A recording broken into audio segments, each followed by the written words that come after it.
کھلے آنکھ صلی اعلیٰ کہتے کہتے، کھلے آنکھ صلی اعلیٰ کہتے کہتے، کھلے آنکھ صلی اعلیٰ کہتے کہتے۔ الحمد للہ رب العالمین والصلاة والسلام علی خاتم النبیین اما بعد فاعوذ باللہ من الشیطان الرجیم بسم اللہ الرحمن الرحیم۔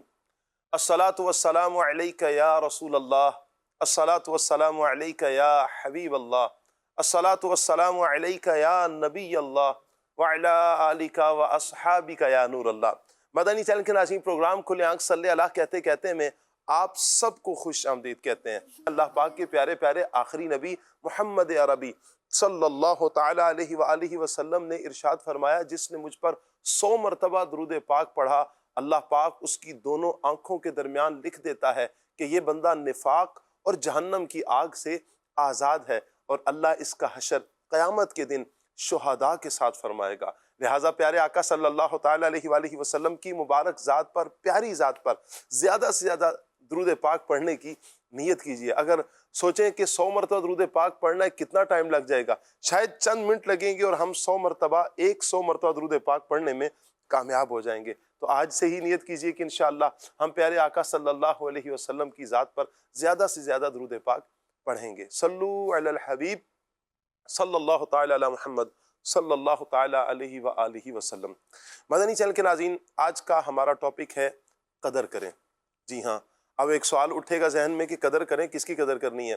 نارملی ہم بات کرتے ہیں وقت کی قدر کریں، یقیناً آج بھی ہم بات کریں گے وقت کی قدر پر۔ پھر سوال ہے کہ صرف ایک وقت کی قدر پر ہی ہم نے بات کرنی ہے؟ نہیں، دیگر موضوعات پر بھی اسی سے رہتے ہوئے والدین کی قدر کے حوالے سے بھی آج انشاءاللہ ہم بات کریں گے، جو آپ جاب کر رہے ہیں اس کی قدر کے حوالے سے بھی بات کریں گے، اور سب سے اہم بات، آپ اپنی قدر بھی کریں۔ جی ہاں، آپ اپنی قدر بھی کریں، اور یاد رکھیں اللہ پاک نے جس نعمت سے نوازا ہے اس نعمت کا شکر ادا کرنا یہ بھی نعمت کی قدر ہے۔ اللہ پاک نے آپ کو صحت عطا فرمائی، جوانی عطا فرمائی، طاقت عطا فرمائی، مال عطا کیا، وقت عطا کیا، اس کی قدر کرنی ہے کہ یہ نعمتیں ہیں۔ جب بندہ نعمت کا شکر ادا کرتا ہے تو یہ پکی بات ہے کہ اللہ پاک ان نعمتوں میں اضافہ فرماتا ہے۔ لَإِن شَكَرْتُمْ لَأَزِيدَنَّكُمْ، اگر تم نعمتوں کا شکر ادا کرو گے تو نعمتیں تم پر بڑھا دی جائیں گی، نعمتوں کا اضافہ کیا جائے گا۔ تو لہٰذا نعمتوں کی قدر بھی کرنی ہے، اپنی ذات کی قدر بھی کرنی ہے۔ کسی کے لیے تو آپ ایک فرد ہیں، لیکن بہت سے افراد کے لیے یا چند افراد کے لیے آپ کل جہاں آپ ہی ہیں، سب کچھ آپ ہی ہیں۔ اپنی اولاد کے لیے، اپنے بہن بھائیوں کے لیے، اپنے والدین کا ایک ہی سہارا آپ ہیں۔ اگر آپ اپنی فکر نہیں کریں گے، اپنی صحت پر توجہ نہیں دیں گے، پھر سوچیں مدنی چینل کے ناظرین کہ اگر جان ہی نہیں، پھر اس جہان میں جو آپ سے منسلک رہنے والے، اس دنیا میں رہنے والے افراد، وہی اگر دوسروں کی نظروں میں آ جائیں اور دوسروں کے آگے ہاتھ پھیلانے والے بن جائیں، محتاج ہو جائیں، ان کی زندگی پھر کیسی اجیرن ہوگی۔ اللہ عافیت فرمائے، اللہ رحمت کی نظر فرمائے۔ تو آج کا ہمارا ٹاپک رہے گا قدر کریں۔ ہر اعتبار سے اللہ پاک کی ہر نعمت کا انشاءاللہ ہم نے قدر کرنا ہے۔ جو وقت کی قدر کرتا ہے وقت اسے سنوار دیتا ہے، جو مال کی قدر کرتا ہے مال میں اضافہ کرتا ہے، جو اپنی صحت کی قدر کرتا ہے اللہ پاک اس پر بھی اپنی رحمتیں نازل فرماتا ہے، کئی اعتبار سے اس کو فوائد حاصل ہوتے ہیں۔ نیت کیجئے کہ انشاءاللہ آپ ہمارے ساتھ رہیں گے، مکمل پروگرام دیکھنے کی نیت کیجئے، انشاءاللہ بہت کچھ آج بھی ہمیں سیکھنے کا موقع ملے گا۔ سب سے پہلے تو قاری کاشان صاحب کو میں دعوت دیتا ہوں، مرحبا کہتے ہیں۔ انشاءاللہ ہم ان سے قرآن پاک کی تلاوت سنیں گے۔ السلام علیکم ورحمۃ اللہ۔ دلوں کا چین سن لو، ٹھیک ہے، مرحبا، ماشاء اللہ۔ انشاءاللہ آج ہمارے ساتھ بڑے پیارے نعت خواں عادل اتاری بھی ہوں گے، ماشاءاللہ۔ مرحبا کہتے ہیں عادل بھائی کو، ماشاءاللہ ماشاءاللہ۔ السلام علیکم۔ وعلیکم السلام ماشاءاللہ کہتے ہیں عادل بھائی۔ انشاءاللہ کچھ ہی دیر میں آپ مفتی صاحب کی بھی زیارت کریں گے، عمر فیاض بھائی کی بھی زیارت کریں گے، ایک اور بھی اسلام بھائی انشاءاللہ ہمارے ساتھ ہوں گے۔ مفتی صاحب کو مرحبا کہتے ہیں۔ السلام علیکم ورحمۃ اللہ وبرکاتہ۔ السلام ورحمۃ اللہ۔ ماشاءاللہ۔ کیسے ہیں آپ؟ صلی اللہ علیہ وسلم۔ ٹھیک ہے، ماشاءاللہ۔ عمر فیاض بھائی انشاءاللہ عمر بھائی مرحبا کہتے ہیں. پر آپ کی نعتیں السلام درودوں علیکم کا ورحمۃ اللہ. رہے پھیرا، ماشاء لب پر اللہ. آپ کی نعتیں درودوں کا خیریت سے رہے تشریف رکھیے. آئیے پھیرا. مدنی چینل کے ناظرین سیگمنٹ کی طرف بڑھ رہے ہیں. سیگمنٹ ہے پیغام قرآن. آنکھ سلے اعلیٰ کہتے کہتے. أعوذ بالله من الشيطان الرجيم. اللہ کی پناہ مانگتا ہوں میں شیطان مردود سے. بسم الله الرحمن الرحيم. اللہ کے نام سے شروع جو نہایت مہربان رحمت والا ہے. إن الله اصطفى آدم ونوحا وآل إبراهيم. آدم ونوحا وآل إبراهيم وآل عمران على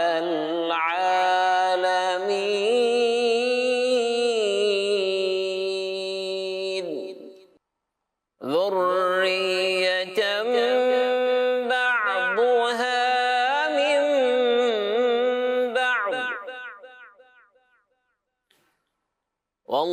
والله سميع عليم.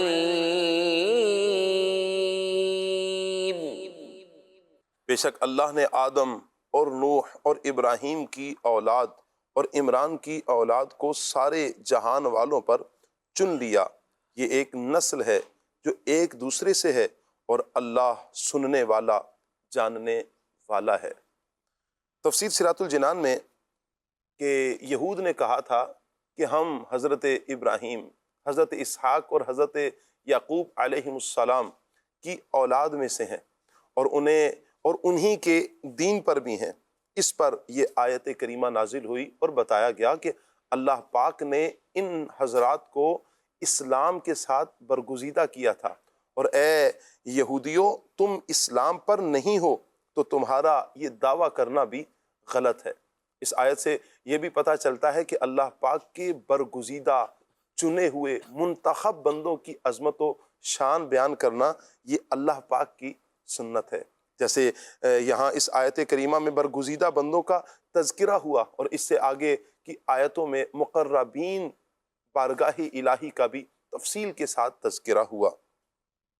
فرمایا کہ ذریۃ بعضها من بعض واللہ سمیع علیم. یہ ایک نسل ہے جو ایک دوسرے سے ہے اور اللہ سننے والا جاننے والا ہے.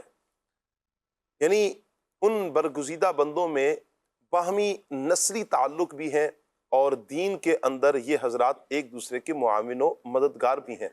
الغرض یہود چونکہ انبیاء اکرام علیہم السلام کے لائے ہوئے دین یعنی دین اسلام پر ہی نہیں، لہٰذا ان کا بارگاہ الہی کے مقرب ہونے کا دعویٰ بھی درست نہیں ہے. إن الله اصطفى آدم ونوحا وآل إبراهيم وآل عمران على العالمين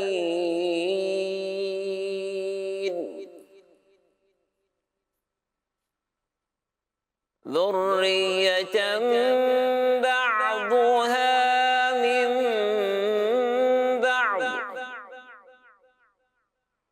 والله سميع عليم.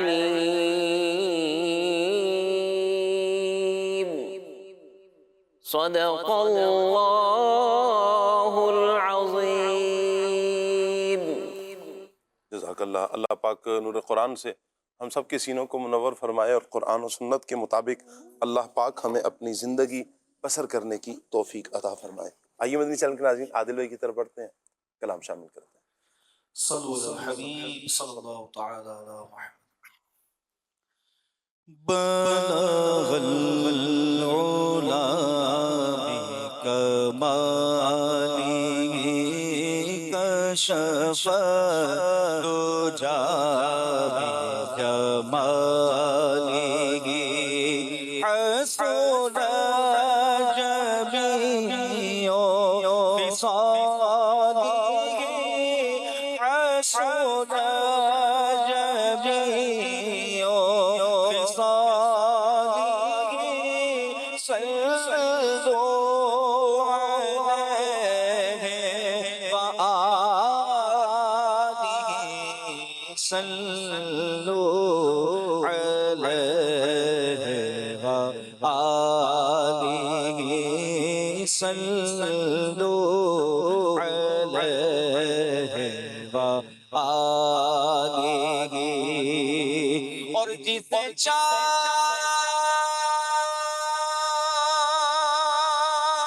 چادر پہ بلا لیا جسے شاہ اپنا بنا لیا جسے چادر پہ بلا لیا جسے چاہ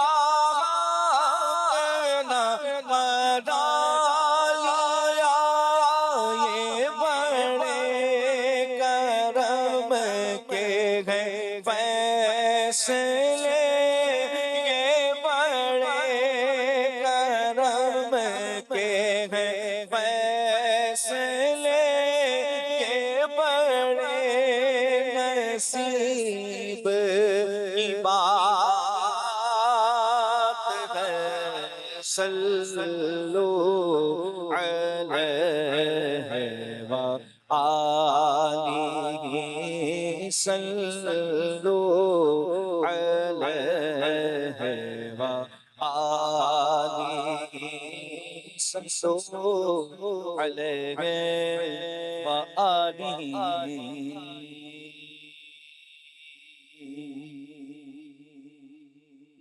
یہ ناز کے انداز یہ ناز کے انداز ہمارے نہیں ہوتے ناز کے انداز ہمارے نہیں ہوتے ناز ہمارے نہیں ہوتے یہ ناز کے انداز ہمارے نہیں ہوتے ہولی میں اگر ٹکڑے تمہارے نہیں ہوتے ہولی میں اگر ٹکڑے تمہارے نہیں ہوتے ناز کے انداز اور جب تک کے اشارے نہیں ہوتے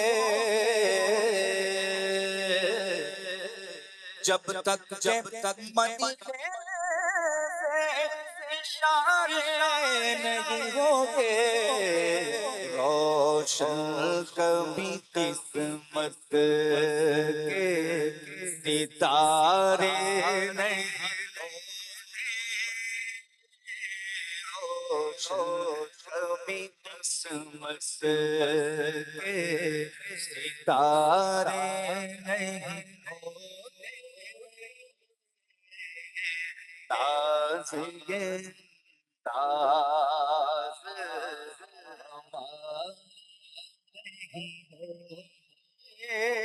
اور نہ کے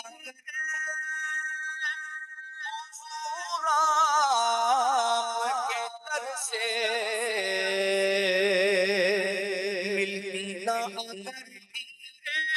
حضور آپ کے در سے اس ٹھاٹ سے منگتوں کے، اس ٹھاٹ سے منگتوں کے گزارے نہیں ہوتے،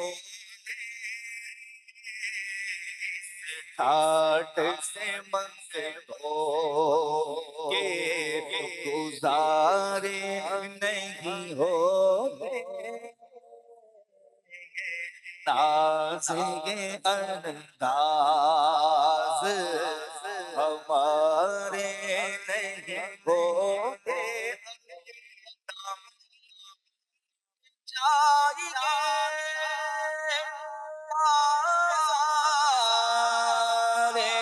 نبی میں بدم بدم چاہیے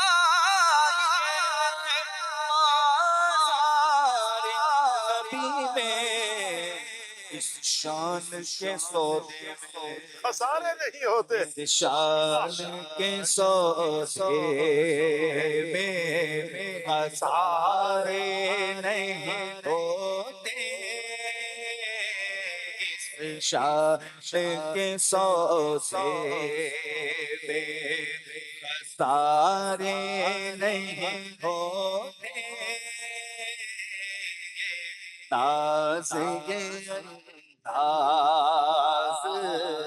ہمارے نہیں ہوتے، وہ چاہے ڈالے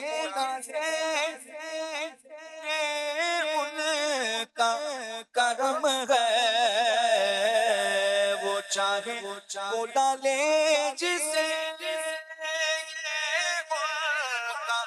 کرم ہے، بے اذن مدینے کے، بے اذن مدینے کے نظارے نہیں ہوتے، بے اذن مدینے کے نظارے نہیں ہوتے، ناز کے انداز ہمارے نہیں، جیسے نکموں کو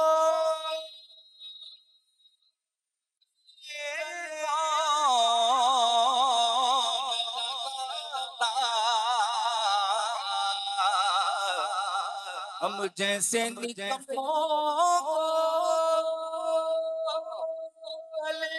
کون لگاتا، سرکار اگر آپ، سرکار اگر آپ ہمارے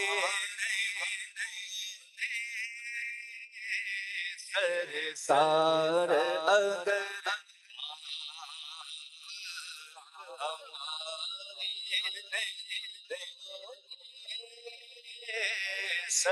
سرکار اگر آپ دامن شفاعت میں چھپائے رکھنا، میرے سرکار میری بات بنائے رکھنا، میں نے بنا کے نکما ہوں مگر آپ کا ہوں، اس نکمے کو بھی سرکار نبھائے رکھنا، ہم جیسے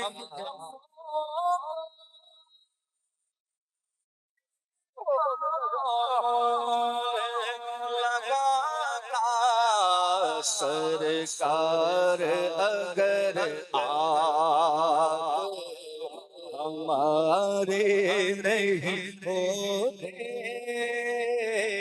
سرکار اگر آپ ہمارے نہیں ہوتے، ناز یہ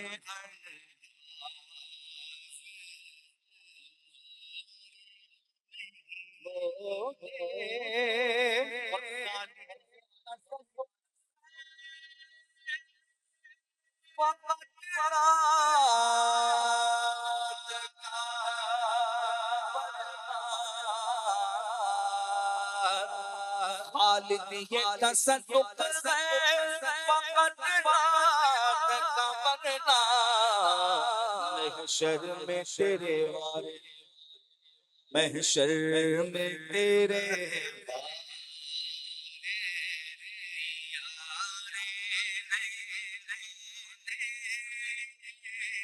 محشر میں تیرے وارے یارے نہیں ہوتے ناز ناز ہمارے نہیں ہوتے گودی میں اگر بیڑے ہمارے نہیں ہوتے گولی میں اگر ٹکڑے ہمارے نہیں ہوتے واہ واہ، سبحان اللہ سبحان اللہ، کیا بات ہے عادل بھائی، اللہ آپ کو نظر بد سے بچائے، ماشاءاللہ بہت پیارا کلام آپ نے بڑے پیارے انداز میں پڑھا، اللہ آپ کو جزائے خیر عطا فرمائے۔ حقیقت یہی ہے کہ ہم اس دنیا میں ہیں تو یہ بھی صدقہ نبی کریم صلی اللہ علیہ وآلہ وسلم کا ہے۔ حضور نہ ہوتا تو پھر تو کچھ بھی نہ ہوتا نا، پھر نہ زمین ہوتی، نہ آسمان ہوتا، نہ چرند ہوتے، نہ پرند ہوتے، نہ لہلاتے کھیت ہوتے، نہ دریا، نہ سمندر، نہ چاند، نہ تارے، کچھ بھی نہ ہوتا اگر میرے حضور نہ ہوتے۔ حضور ہیں تو سب کچھ ہے، حضور کے صدقے۔ رب تعالیٰ نے ایک حدیث قدسی میں فرمایا کہ محبوب اگر تمہیں پیدا کرنا مقصود نہ ہوتا پھر میں کچھ بھی نہ بناتا، زمین و آسمان کو نہ بناتا۔ تو یہ پتہ چلا کہ یہ سب کچھ حضور کا صدقہ ہے۔ میرا اعلیٰ حضرت امام اہل سنت فرماتے ہیں نا، زمین و زمان آقا تمہارے لیے، مکین و مکان تمہارے لیے، چنین و چنا تمہارے لیے، بنے دو جہاں تمہارے لیے، دہن میں زباں تمہارے لیے، بدن میں ہے جاں تمہارے لیے، ہم آئے یہاں تمہارے لیے، اٹھے بھی وہاں تمہارے لیے، تمہاری چمک، تمہاری دھمک، تمہاری جھلک، تمہاری مہک، زمین و فلک، سماک و سمک میں سکہ نشاں تمہارے لیے، جنا میں چمن، چمن میں سمن، سمن میں پھبن، پھبن میں دلہن، سزائے مہن میں ایسے منن، یہ امن و امان تمہارے لیے، اشارے سے چاند چیر دیا، چھپے ہوئے خور کو پھیر دیا، گئے ہوئے دن کو عصر کیا، یہ تاب و تواں تمہارے لیے۔ آخر میں کیا کمال کہتے ہیں، صبا وہ چلے کہ باغ پھلے، وہ پھول کھلے کہ دن ہو بھلے، لوا کے تلے ثنا میں کھلے، رضا کی زبان تمہارے لیے۔ ہائے ہائے، یقیناً صدقہ سرکار صلی اللہ تعالیٰ علیہ وآلہ وسلم ہی کا ہے۔ اللہ ہمیں ان احسانوں کے نیچے ہی رکھے، حضور کے احسانوں کے ہی نیچے رکھے۔ وہ افراد کے جو ان احسانوں کو نہیں مانتے، اللہ ان سے ہمیں بھی اور ہماری نسلوں کو بھی محفوظ فرمائے۔ اللہ کا شکر ہے کہ ہم حضور کے احسانات کو مانتے ہیں کہ جو کچھ ملا ہے یہ حضور کے احسانات ہم پر ہیں، یہ حضور کی نگاہ عنایت ہے ہم پر، یہ حضور کا کرم ہے ہم پر، یہ اللہ نے جو ہم پر کرم فرمایا، فضل فرمایا، یہ نبی کریم صلی اللہ علیہ وآلہ وسلم کے وسیلہ سے فرمایا۔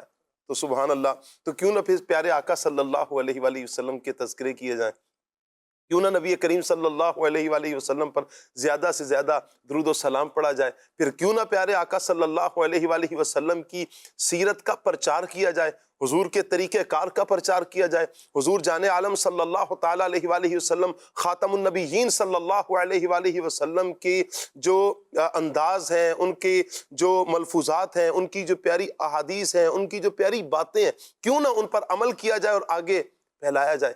یہ ایک ذریعہ ہے پیارے پیارے اسلام بھائیوں۔ الحمدللہ یہاں پر ہم جب گفتگو سنتے ہیں، مدنی چینل کے جو بھی پروگرامز ہوتے ہیں، اجتماعات میں جائیں، مدنی مذاکرے میں شرکت کریں، کچھ بھی ہو، قافلوں میں آپ قافلوں کے مسافر بن جائیں، تو یہ ہے کہ نبی کریم صلی اللہ علیہ وآلہ وسلم کے دین کو آگے بڑھانا۔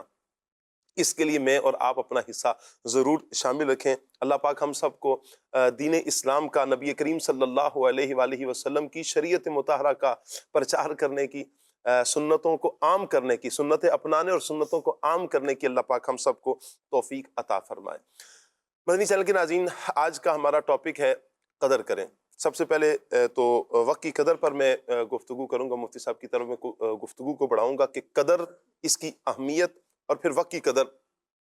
انشاءاللہ یہ سوال مفتی صاحب کی طرف بڑھاتے ہیں۔ سب سے پہلے تو قدر، قدر کی اہمیت کے بارے میں ہمیں کچھ پتہ چلے، اور پھر اس کے بعد میں چاہوں گا اب وقت کی قدر کے حوالے سے آپ کچھ ارشاد فرمائیں۔ قدر یعنی کسی بھی چیز کو جو ہے وہ آپ کا اہمیت دینا، اہمیت دینا۔ اس کو زیادہ توجہ دینا۔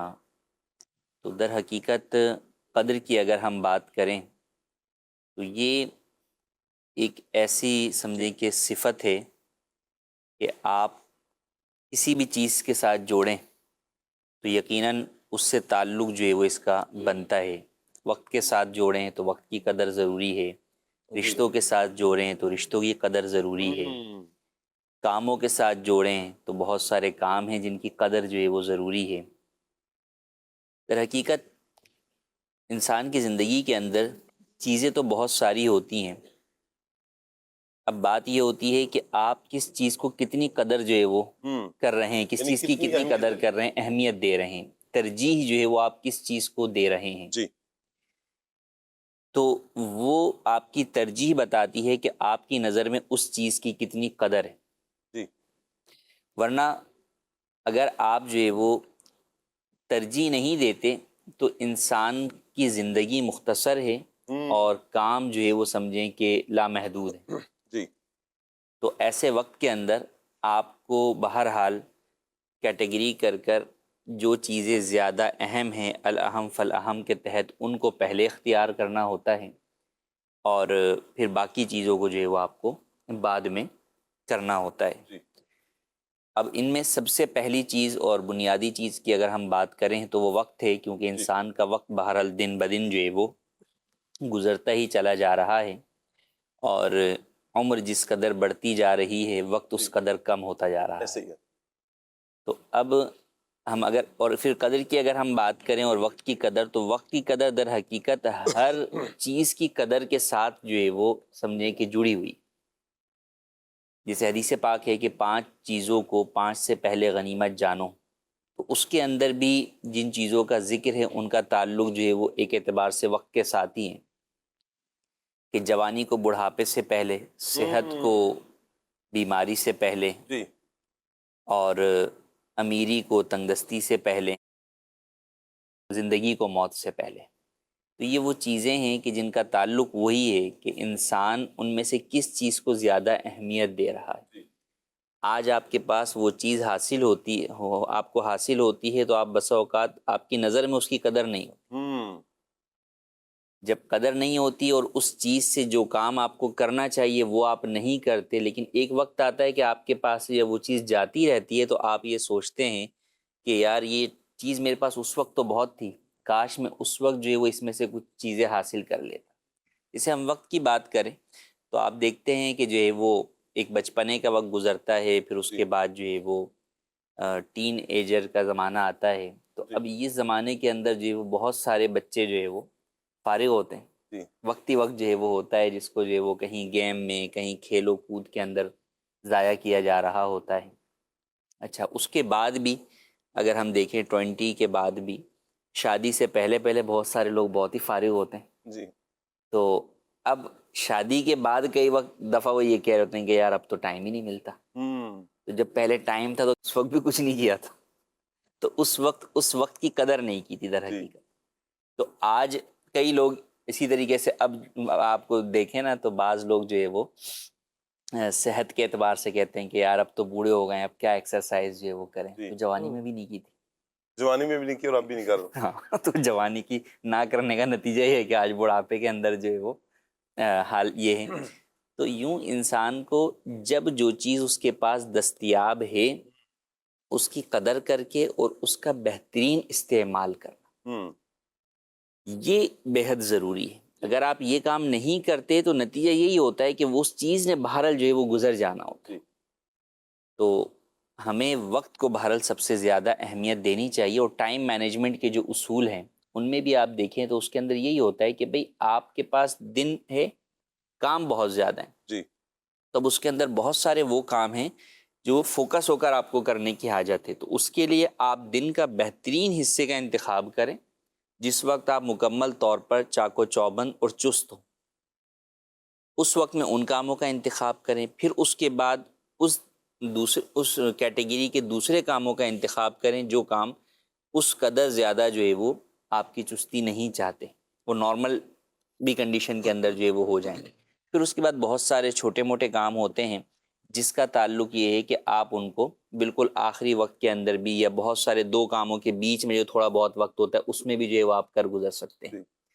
تو جبکہ اس کے مقابلے میں ہم دیکھیں کہ اگر اس کے برعکس کر لیا جائے تو نتیجہ یہ ہوتا ہے کہ آپ کا دن گزر جاتا ہے لیکن آپ کے وہ وقت جو ہے وہ کام جو ہے وہ نہیں ہو پاتے ان اوقات کے اندر۔ جیسے اب صبح کی ہم اگر بات کریں وقت کے اعتبار سے، تو بہت سارے لوگ جو ہے وہ صبح کا وقت جو ہے وہ جو گزارتے ہیں تو اس کے اندر کئی لوگوں کے وقت کے اندر سفر کا وقت بھی ہوتا ہے کہ آفس جا رہے ہیں، اسکول جا رہے ہیں، کالج جا رہے ہیں، یونیورسٹی جا رہے ہیں۔ تو یہ سفر ہوتا ہے، سفر کے وقت کو بھی بہتر یوٹیلائز کرنا، یہ بھی جو ہے وہ ایک وقت کی قدر ہے۔ اس وقت کے اندر آپ بہت سارے اپنے ذکر و اذکار اور تسبیحات جو ہے وہ پڑھ سکتے ہیں۔ تو اب ویسے کسی کو بولیں کہ یار یہ وظیفہ پڑھ لیں، روزانہ 313 بار درود شریف پڑھ لیں یا یہ کام کر لیں، تو کہتے ہیں یار وقت ہی نہیں ہوتا، ٹائم ہی نہیں ملتا۔ حالانکہ اس کا وہ 1 گھنٹہ جو راستے میں گزر رہا ہے اس کے اندر اس کو وہ کچھ بھی نہیں کر رہا، وہ یا تو باہر جو ہے وہ ادھر ادھر جو ہے وہ گاڑی سے دیکھ رہا ہے، یا کوئی جناب جو ہے وہ میوزک سن رہا ہے، یا اور کسی جو ہے وہ گناہ کے کام میں مصروف ہے، یا گناہ میں نہیں تو کم از کم فضول کاموں کے اندر اپنے اس وقت کو گزار رہا ہے۔ تو اس وقت کو بہتر جو ہے وہ یوٹیلائز کر لینا، یہ ہی در حقیقت جو ہے وہ وقت کی قدر کرنا ہے۔ کیا بات ہے، اللہ پاک آپ کو برکتیں عطا فرمائے۔ مفتی صاحب، عمر بھائی، میں چاہوں گا کہ رشتوں کے حوالے سے بھی اگر ہم دیکھیں نا تو بسا اوقات یوں محسوس ہوتا ہے کہ رشتوں کی بھی قدر نہیں کی جا رہی۔ کہ رشتوں کی قدر کی اہمیت کیا ہے اور کس حد تک ضروری ہے کہ رشتوں کی قدر کی جائے؟ بسم اللہ الرحمن الرحیم۔ شاہ صاحب، اگر انسان اپنے گرد و نواح میں آس پاس اگر غور کرے تو اللہ تبارک و تعالیٰ کی نعمتوں میں وہ گھرا ہوا ہے، بے شمار اور لا تعداد اللہ تبارک و تعالیٰ کی نعمتیں ہمیں میسر ہیں، اور ان نعمتوں کی بھی قدر کرنی ہے۔ آپ نے تو رشتے کی بات کی، اس پہ بھی میں انشاءاللہ آؤں گا، لیکن ہمیں تو ہر نعمت الہی کی قدر کرنی ہے۔ اور اللہ کی اتنی نعمتیں ہمیں میسر ہیں کہ خود قرآن پاک میں رب کریم نے ارشاد فرمایا ہے کہ اگر تم اللہ کی نعمتوں کو شمار کرو تو شمار نہیں کر سکتے، وہ انکاؤنٹیبل ہیں، وہ گنتی میں آ ہی نہیں سکتی ہیں۔ بالکل۔ اب انہی کے اندر جو ہے وہ مفتی صاحب نے ایک نعمت الہی کے اوپر گفتگو کی، وقت، اور ایک اور جو ایک بڑی ہی شاندار اللہ پاک کی نعمت ہے، اس میں سے ایک نعمت ہے ہمارے جو رشتے ہیں۔ اب رشتوں کے اندر جو ہے وہ خونی رشتے بھی آ جاتے ہیں، اور جو مخصوص وقت کے لیے ہمارے ساتھ کنیکٹ ہوتے ہیں، جیسا کہ ہم آفس کے اندر ہیں تو بہت سارے لوگوں سے آفس میں کنیکٹ ہوتے ہیں، سفر میں اگر کسی کے ساتھ جا رہے ہیں تو سفر میں اس کے ساتھ ہیں، یا اڑوس پڑوس کے اندر ہیں تو اس سے بھی ایک طرح سے ہمارا رشتہ ایک پڑوسی کا رشتہ قائم ہوتا ہے۔ ہمیں ان سب رشتوں کی قدر کرنی ہے۔ اچھا، قدر کرنے کا مطلب کیا ہے؟ قدر کرنے کا مطلب یہ ہے کہ ان رشتوں کو نبھانا ہے۔ دین اسلام اتنا پیارا شاندار دین ہے کہ دین اسلام نے ہمیں رشتے نبھانے، اور صرف شاہ صاحب یہ دیکھیں کہ نبھانا ہی نہیں، رشتہ بچانے کا بھی حکم دیا ہے۔ یعنی آپ دیکھیں ایک ہے کہ رشتہ چل رہا ہے، اچھا چل رہا ہے، بہن بھائیوں کے ساتھ ایک رشتہ ہے، نارمل روٹین کے مطابق اچھا چل رہا ہے جی، لیکن دین اسلام ایسا پیارا دین ہے کہ اس نے ہمیں یہ حکم دیا ہے، حضور پاک اسلام کی تعلیمات یہ ہیں کہ اگر کوئی تم سے توڑے تو تم اسے جوڑو۔ واہ، اور ایک جگہ پر ارشاد فرمایا کہ جو ناراض رشتہ دار ہے اس کو صدقہ کرنے کا ثواب ویسے بھی زیادہ ملتا ہے۔ اور اسی طرح اگر آپ نارملی بھی اگر صدقہ دے رہے ہیں تو دین اسلام نے ہمیں رشتوں کی قدر کو مزید بڑھاتے ہوئے یہ حکم دیا کہ اگر آپ زکوٰۃ بھی دے رہے ہیں، صدقات بھی دے رہے ہیں، تو کوشش کریں آپ کے قریبی جو رشتہ دار ہیں پہلے آپ ان کے اندر تلاش کر لیں۔ کیونکہ آپ نارمل کسی عام بندے کو صدقہ دیں گے، آپ کو ثواب تو ملے گا کہ آپ نے صدقہ بھی دیا ہے، کہ مسلمان کی خیرخواہی بھی کی ہے، لیکن اگر آپ رشتہ دار کو دیں گے تو آپ کو ایک رشتہ داری کے حساب سے جو ایک رشتہ داری نبھانے کا ثواب ہے وہ بھی آپ کو مل رہا ہے، رشتہ داروں سے حسن سلوک اس کا ثواب بھی آپ کو مل رہا ہے، اور آپ کو جو ایک صدقات و خیرات ہے اس کا ثواب بھی مل رہا ہے۔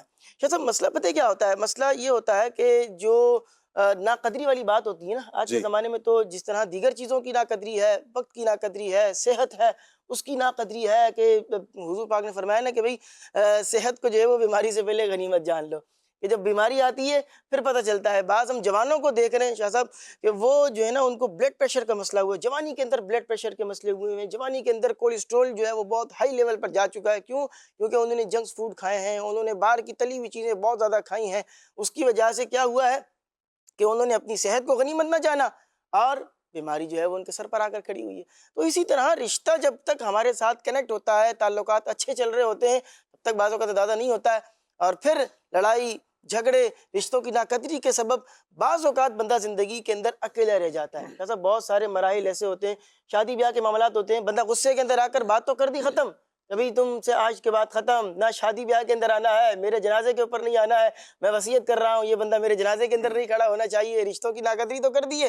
لیکن بعد کے اندر جب اچھے مواقع ہوتے ہیں یا کوئی غم کا موقع ہوتا ہے، کوئی دکھ کا موقع ہوتا ہے، کبھی اسپتال کے اندر آ کر کھڑا ہونا ہوتا ہے، فیس بک کے اوپر آپ کے 5,000 6,000 جتنے بھی فالوور ہوں وہ آپ کے ساتھ بیڈ پہ اسپتال کے سرانے پر کونے پر کھڑے ہوئے نظر نہیں آئیں گے، جنازے کی صفوں میں کھڑے ہوئے نظر نہیں آئیں گے۔ وہاں پر کون آئیں گے؟ جو آپ کے رشتہ دار ہوں گے، جو آپ کے قریبی عزیز ہوں گے، آپ کے ساتھ رہنے والے ہوں گے، آپ کے اڑوس پڑوس میں آپ کے ساتھ اٹھنے بیٹھنے والے افراد ہوں گے۔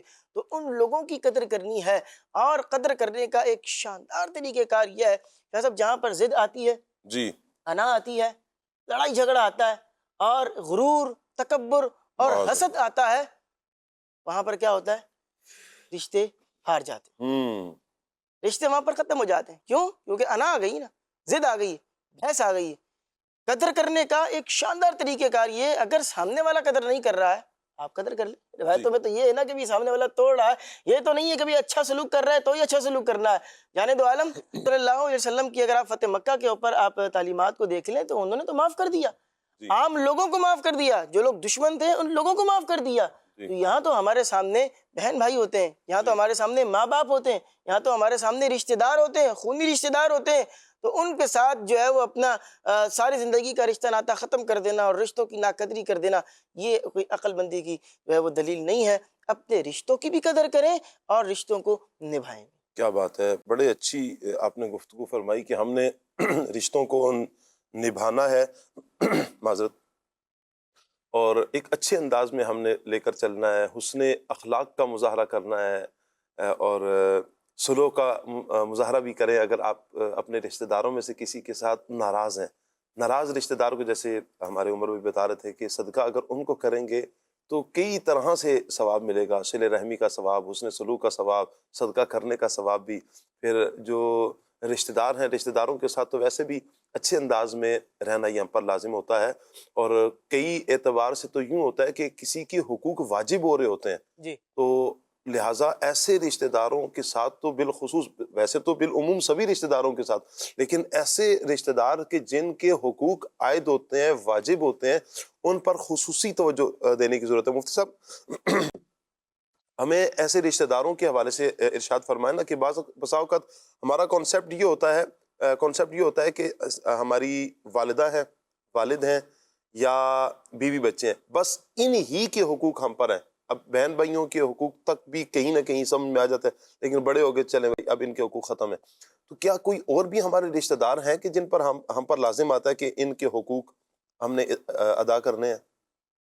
دیکھیں، بنیادی طور پر اگر رشتہ داروں کے حقوق کی ہم بات کریں جی، تو ذوی القربہ یعنی جو قریبی جو رشتہ دار ہیں ان کے جو ہے وہ حقوق لازم ہوتے ہیں۔ ان کے اندر ابتدائی طور پر تو والدین کے، اولاد کے، بیوی کے، اچھا بہن بھائیوں کے حقوق بھی جو ہے وہ لازم ہوتے ہیں۔ اچھا، حقوق پھر دیکھیں دو طرح سے ہوتے ہیں، ایک حق مالی ہوتا ہے اور ایک جو ہے وہ حق صلہ رحمی ہوتا ہے۔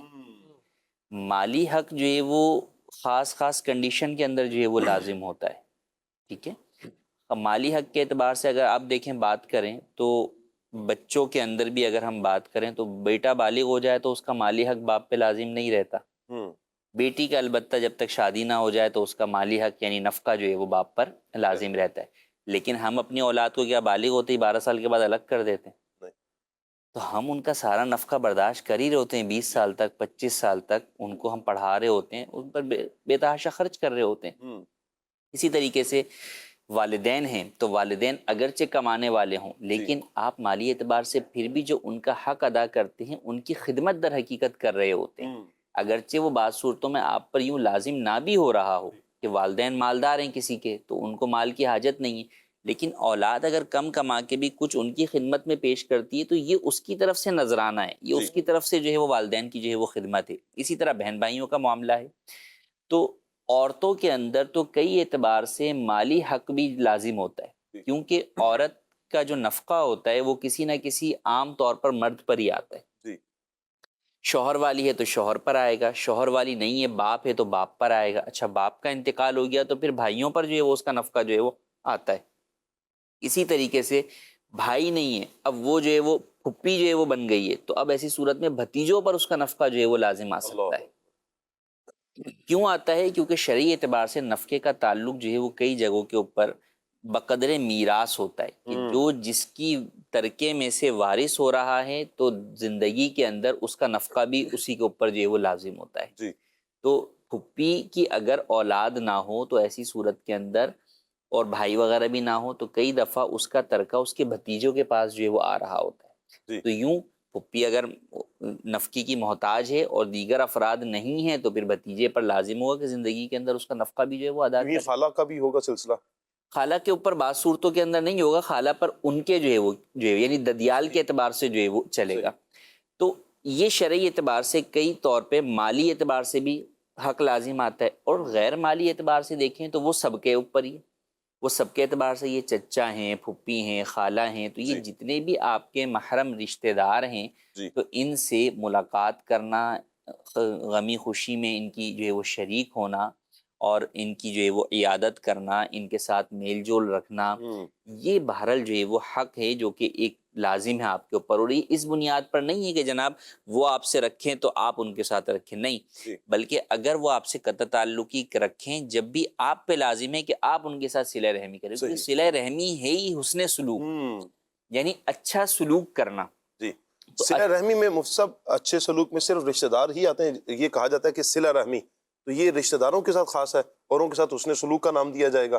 جی، صلہ رحمی رحم سے متعلق ہے نا، تو رحم سے مراد ذی رحم رشتہ دار، تو جو رشتہ دار ہیں ان کے ساتھ جو آپ حسن سلوک کرتے ہیں وہ صلہ رحمی کہلاتا ہے. اور حسن سلوک یوں عام لفظ ہے کہ آپ کسی کے ساتھ بھی، ایک عام مسلمان دوسرے مسلمان کے ساتھ بھی اچھا سلوک کرتا ہے تو وہ حسن سلوک جو ہے وہ اس کا ایک عام لفظ ہے.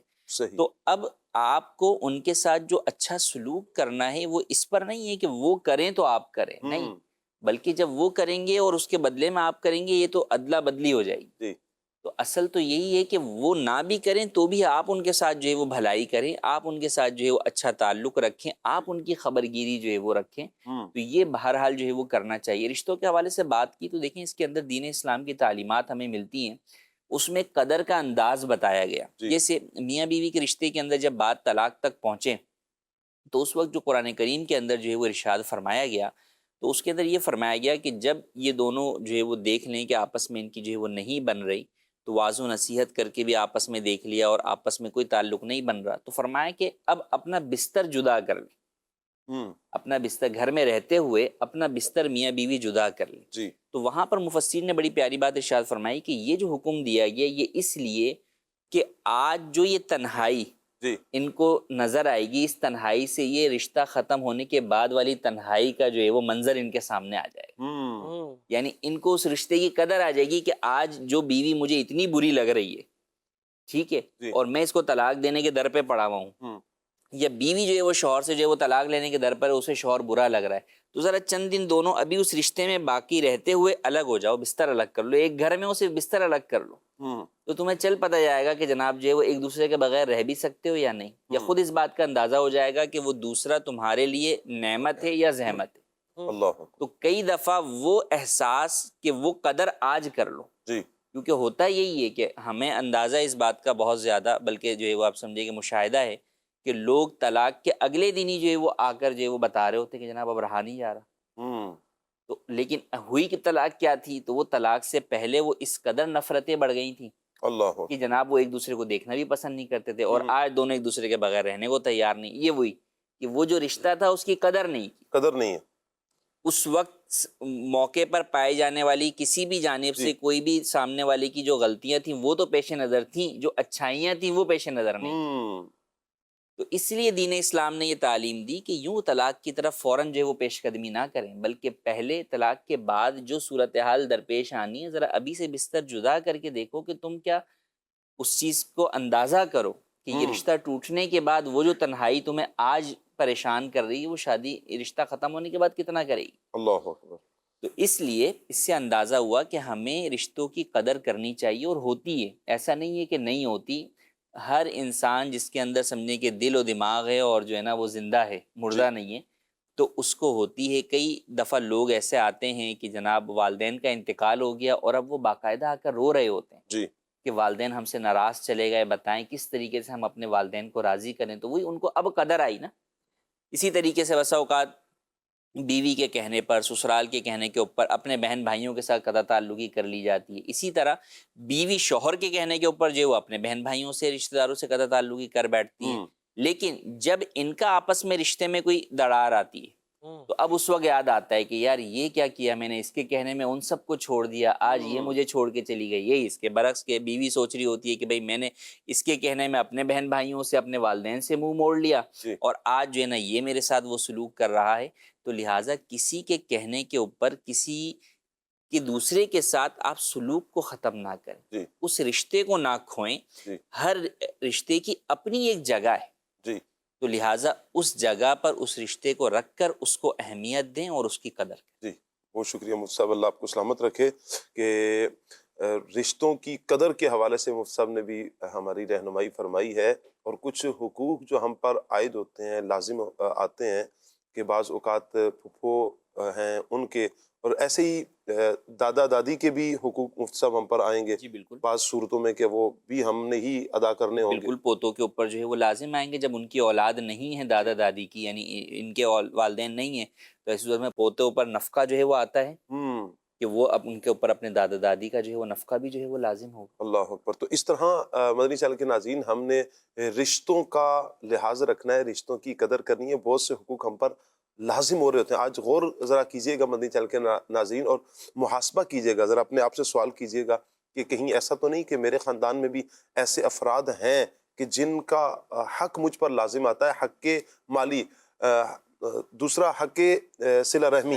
یہ تو عمومی طور پر سبھی کے ساتھ ہے، رشتہ داروں کے ساتھ. لیکن حق مالی جو ہے، مال کا جو حق ہے کہ جو آپ ان کو مالی طور پر مدد کریں گے یا مالی اعتبار سے آپ ان کی خدمت کریں گے، تو یہ کن کن پر لازم آتا ہے. بہت سے افراد کو شاید اس کا نالج نہیں بھی ہوگا.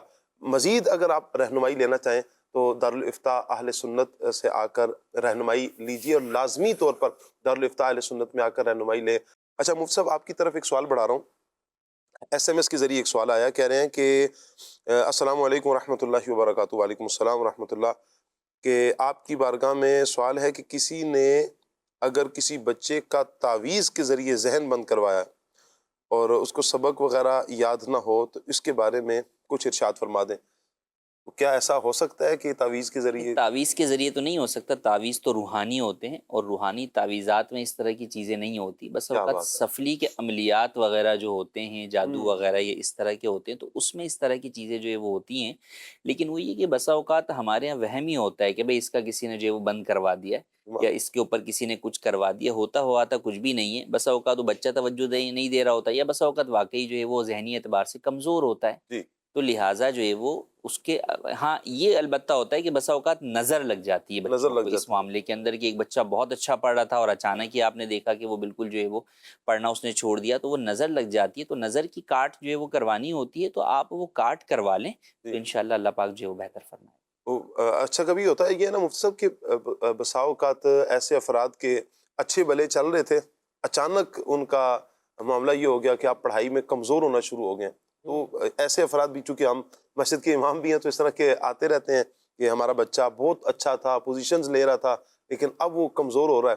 تو جو آپ نے ارشاد فرمایا وہی کہ نظر کی بھی صورت بن سکتی ہے، لازمی نہیں ہے کہ کسی نے جادو ہی کروایا ہو. اچھا یہ بھی ایک سیکھنے کو ملا کہ اگر کوئی نقصان پہنچاتا ہے کسی کو تو اس کو تعویذ کا نام نہ دیا جائے. تعویذ تو روحانی ہوتے ہیں، اللہ پاک کا نام لیا جاتا ہے، اور بعض صورتوں میں تو قرآن پاک کی آیات لکھی جاتی ہیں، اس میں جلالت لکھا جاتا ہے، اللہ یہ لکھا جاتا ہے. تعویذ تو روحانی ہوتے ہیں اور وہ اچھے ہوتے ہیں.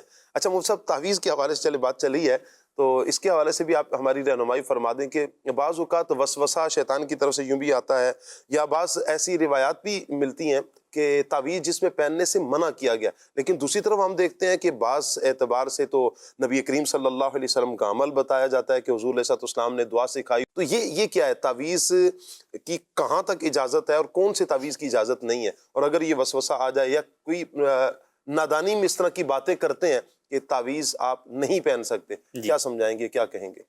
دیکھیں نبی کریم صلی اللہ علیہ وسلم کے مبارک زمانے میں زمانہ جاہلیت کی بہت ساری چیزیں جو ہے وہ عام تھیں، اس کے اندر کفار کے جو ہے وہ اس طرح کے کفریہ تعویذات یا ایسی جو ہے وہ چیزوں کے تعویذات جن کے معنی معلوم نہیں ہوتے تھے وہ رائج تھے. جی تو اس سے جو کفریہ اور شرکیہ تعویذات تھے ان سے نبی کریم صلی اللہ علیہ وسلم نے منع فرمایا.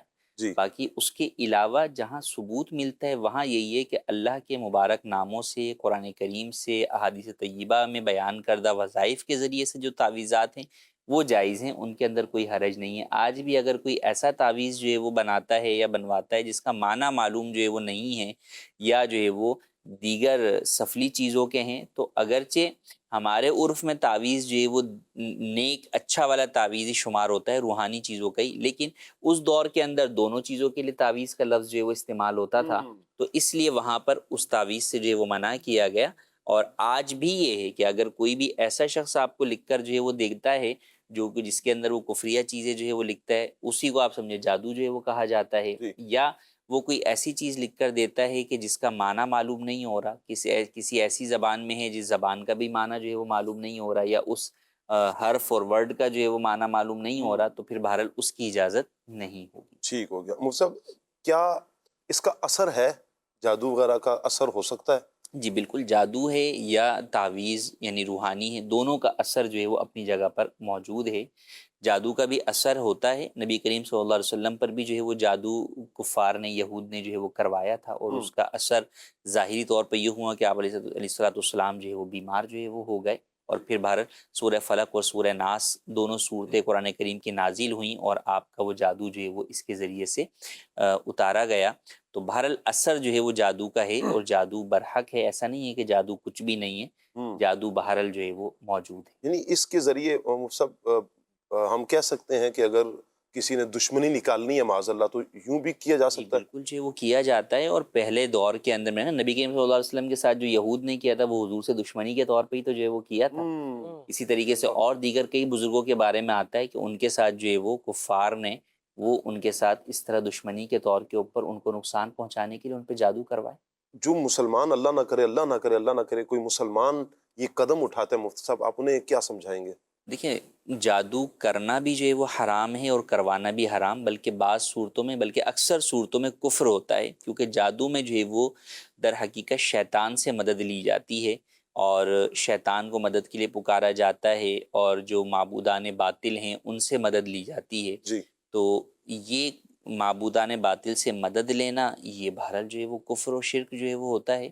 تو اس لیے جادو کرنا بھی حرام ہے اور کفر ہے کئی صورتوں میں، اور کروانا بھی جو ہے وہ حرام ہے. تو کبھی بھی کسی کی دشمنی میں یا کسی کی محبت میں اس قدر اندھا نہ ہوا جائے کہ انسان جو ہے وہ اپنے آپ سے دشمنی کر لے، کیونکہ اپنے آپ کو کفر پر پیش کرنے سے بڑھ کر کیا دشمنی ہو سکتی ہے، اپنے آپ کو جہنم کی آگ پر پیش کرنے سے بڑھ کر کیا دشمنی ہو سکتی ہے کہ انسان اپنے آپ سے کرے.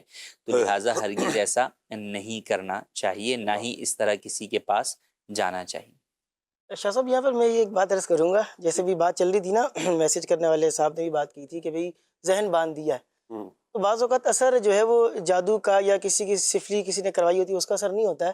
بعض اوقات غور یہ کرنا ہوتا ہے کہ بعض اوقات بری صحبت کا اثر ہوتا ہے، یا بعض اوقات انسان کی صحبت ہوتی ہے، بعض اوقات اس کی صحبت ہوتی ہے. پہلے وہ بڑا اچھا پڑھتا تھا، اس کے ہاتھ میں موبائل جو ہے وہ کتابیں ہوا کرتی تھی، اب اس کے ہاتھ میں موبائل آ گیا، اور ہم یہ کہہ رہے ہیں کہ اس کے اوپر کسی نے کچھ کروا دیا. تو بھائی وہ کسی نے کر دیا، کچھ موبائل نے کچھ کر دیا ہے، رنگ چڑھا دیا موبائل نے. صحبت بعض اوقات بری ہوتی ہے، تو اس کی وجہ سے پہلے پڑھنے لکھنے والوں کے ساتھ اٹھتا بیٹھتا تھا، اب ان لوگوں کے ساتھ اٹھتا بیٹھتا ہے جو باہر گھومنے پھرنے والے ہیں، کبھی کہیں چلے گئے کبھی کہیں چلے گئے. تو یعنی پہلے صحبت کا اثر اس تناظر میں کہ پہلے محنت کا، یعنی جب تک ایسے برے افراد کے پاس نہیں بیٹھتا تھا محنت کرتا تھا، اب جب ان کے ساتھ بیٹھ رہا ہے محنت نہیں کر رہا، یاد نہیں کر رہا، پڑھ نہیں رہا، پھر یہی ہوگا نا کہ بھئی اس کا ذہن کسی نے بند کر دیا، بری صحبت نے اپنا اثر کیا ہے اور دماغ بند کر دیا. اللہ پاک عافیت فرمائے. بعض صورتوں میں ایسا ہو بھی سکتا ہے، کوئی دشمنی نکالتے ہوئے اگر کوئی اس طرح کا ہتھ کنڈا استعمال کرتا ہے، اللہ کی پناہ اللہ بچائے. مفتی صاحب نے حکم شرع کو بھی بیان کیا ہے، یہ حکم بھی بیان فرما دیا ہے کہ اگر کوئی جادو کرتا ہے، جادو کرواتا ہے، ان دونوں کے لیے کیا حکم ہے. یہ باہر صورت ناجائز ہے، حرام ہے، بعض صورتوں میں کفر اور شرک کی بھی صورتیں بنتی ہیں. اللہ پاک عافیت فرمائے، اللہ پاک ہم سب کو محفوظ فرمائے.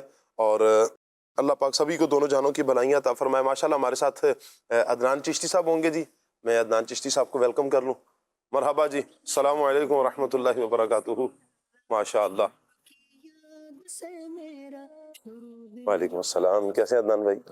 ماشاءاللہ ماشاءاللہ. اللہ پاک سلامت رکھے. تشریف رکھیے. اچھا مفتی صاحب ایک سوال اور آپ کی طرف بڑھا رہا ہوں. سوال ایس ایم ایس کے ذریعے کر رہے ہیں کہ مفتی صاحب سے عرض ہے کہ مسجد کا چندہ ہے گھر میں اکٹھا ہوتا ہے، یعنی جمع کر کے لاتے ہیں، اور پھر ہوتا یوں ہے کہ اپنی ضرورت کے لیے اس میں سے نکال کے استعمال، یہ ممکن ہے وہ خزانچی جو ہوں وہ یوں کرتے ہوں، اپنی ضرورت کا لگا دیا ہے اور بعد میں کچھ پیسے بڑھا کر ہم نے مسجد میں دے دیے ہیں. تو اس حوالے سے ہماری رہنمائی کریں کہ کیا ایسی صورت میں کچھ کیا جا سکتا ہے؟ دیکھیں، مسجد کا چندہ جو ہے وہ کیشیئر کے ہاتھ میں یا کسی بھی شخص کے ہاتھ میں ہوتا ہے تو وہ در حقیقت امانت ہوتا ہے. تو اس میں کسی بھی قسم کا تصرف کرنا، اسے جو ہے وہ قرض لینا دینا، یہ جائز نہیں ہوتا. کئی دفعہ ایسا ہوتا ہے کہ کئی کمیٹیاں جو ہے وہ کیشیئر کو دے دیتی ہیں یا کسی دکاندار کے پاس رکھوا دیتی ہیں کہ بھئی ہم حفاظت جو ہے وہ کیسے کریں گے، تو چلے دکاندار کو دے دیتے ہیں.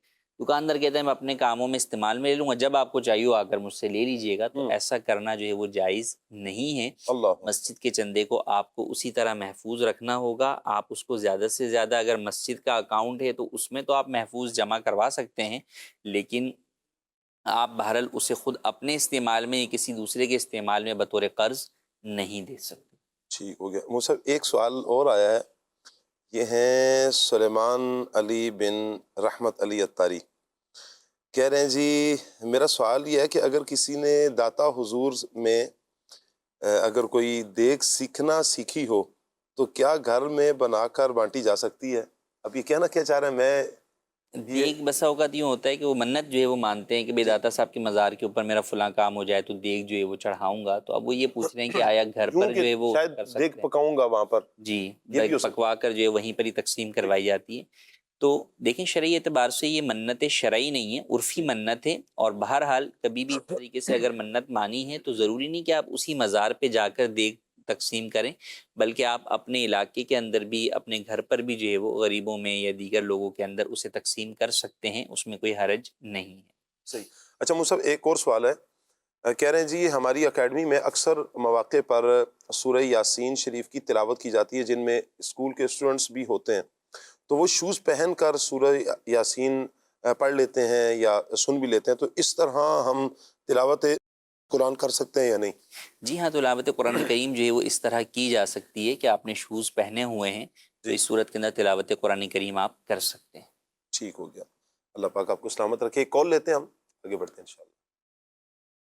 میں غلام فرید بول رہا ہوں اسلام آباد سے. میرا مفتی صاحب کی بارگاہ میں سوال عرض ہے کہ اگر کپڑوں پہ کوئی ناپاکی لگی ہو تو بندہ نماز پڑھ لے، بعد میں پتہ لگے کہ بندہ دیکھے کہ میرے کپڑوں پہ ناپاکی لگی ہے، تو پھر اس نماز کا کیا ہو؟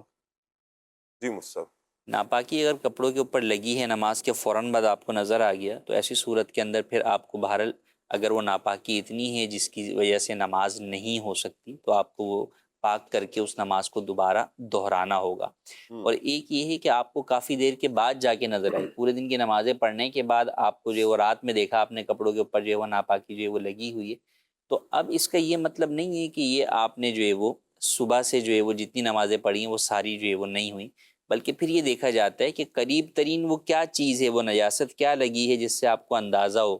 مثال کے طور پہ آپ نے دیکھا کہ جو ہے وہ خون کے قطرے جو ہے وہ لگے ہوئے ہیں، جی. تو اب آپ کو یاد آیا کہ بھئی میں خون کے قطروں کے لیے تو مغرب کے بعد جو ہے وہ مرغی کی دکان پر گیا تھا گوشت کٹوانے کے لیے، تو اب اس کا مطلب اس وقت لگے ہیں، تو اس سے پہلے کی نمازیں جو ہے وہ کوئی حرج جو ہے وہ نہیں ہے. اچھا پھر اس وقت بھی اگر جو ہے وہ لگے ہیں تو اب آپ کس جگہ کھڑے ہوئے تھے، کیونکہ جو ذبح کے وقت خون نکلا وہ ناپاک ہے، ویسے جو ہے وہ گوشت میں سے خون نکلا تو وہ ناپاک نہیں ہے، تو ایسی صورت کے اندر بھی جو ہے وہ آپ کے کپڑے ناپاک نہیں ہوں گے. مدنی چینل کے ناظرین کا ایک میسج ہے، فیس بک پر ہمارا ایک پیج ہے مدنی چینل لائیو کے نام سے، وہاں کمنٹ کر رہے ہیں مفتی صاحب کہ میرا مفتی صاحب سے سوال ہے کہ اگر کزن کے ساتھ منگنی ہوئی ہے، انگیجمنٹ ہوئی ہے اور تقریباً 6 سال ہو چکے ہیں، تو کیا اس صورت میں ان سے بات چیت کر سکتے ہیں؟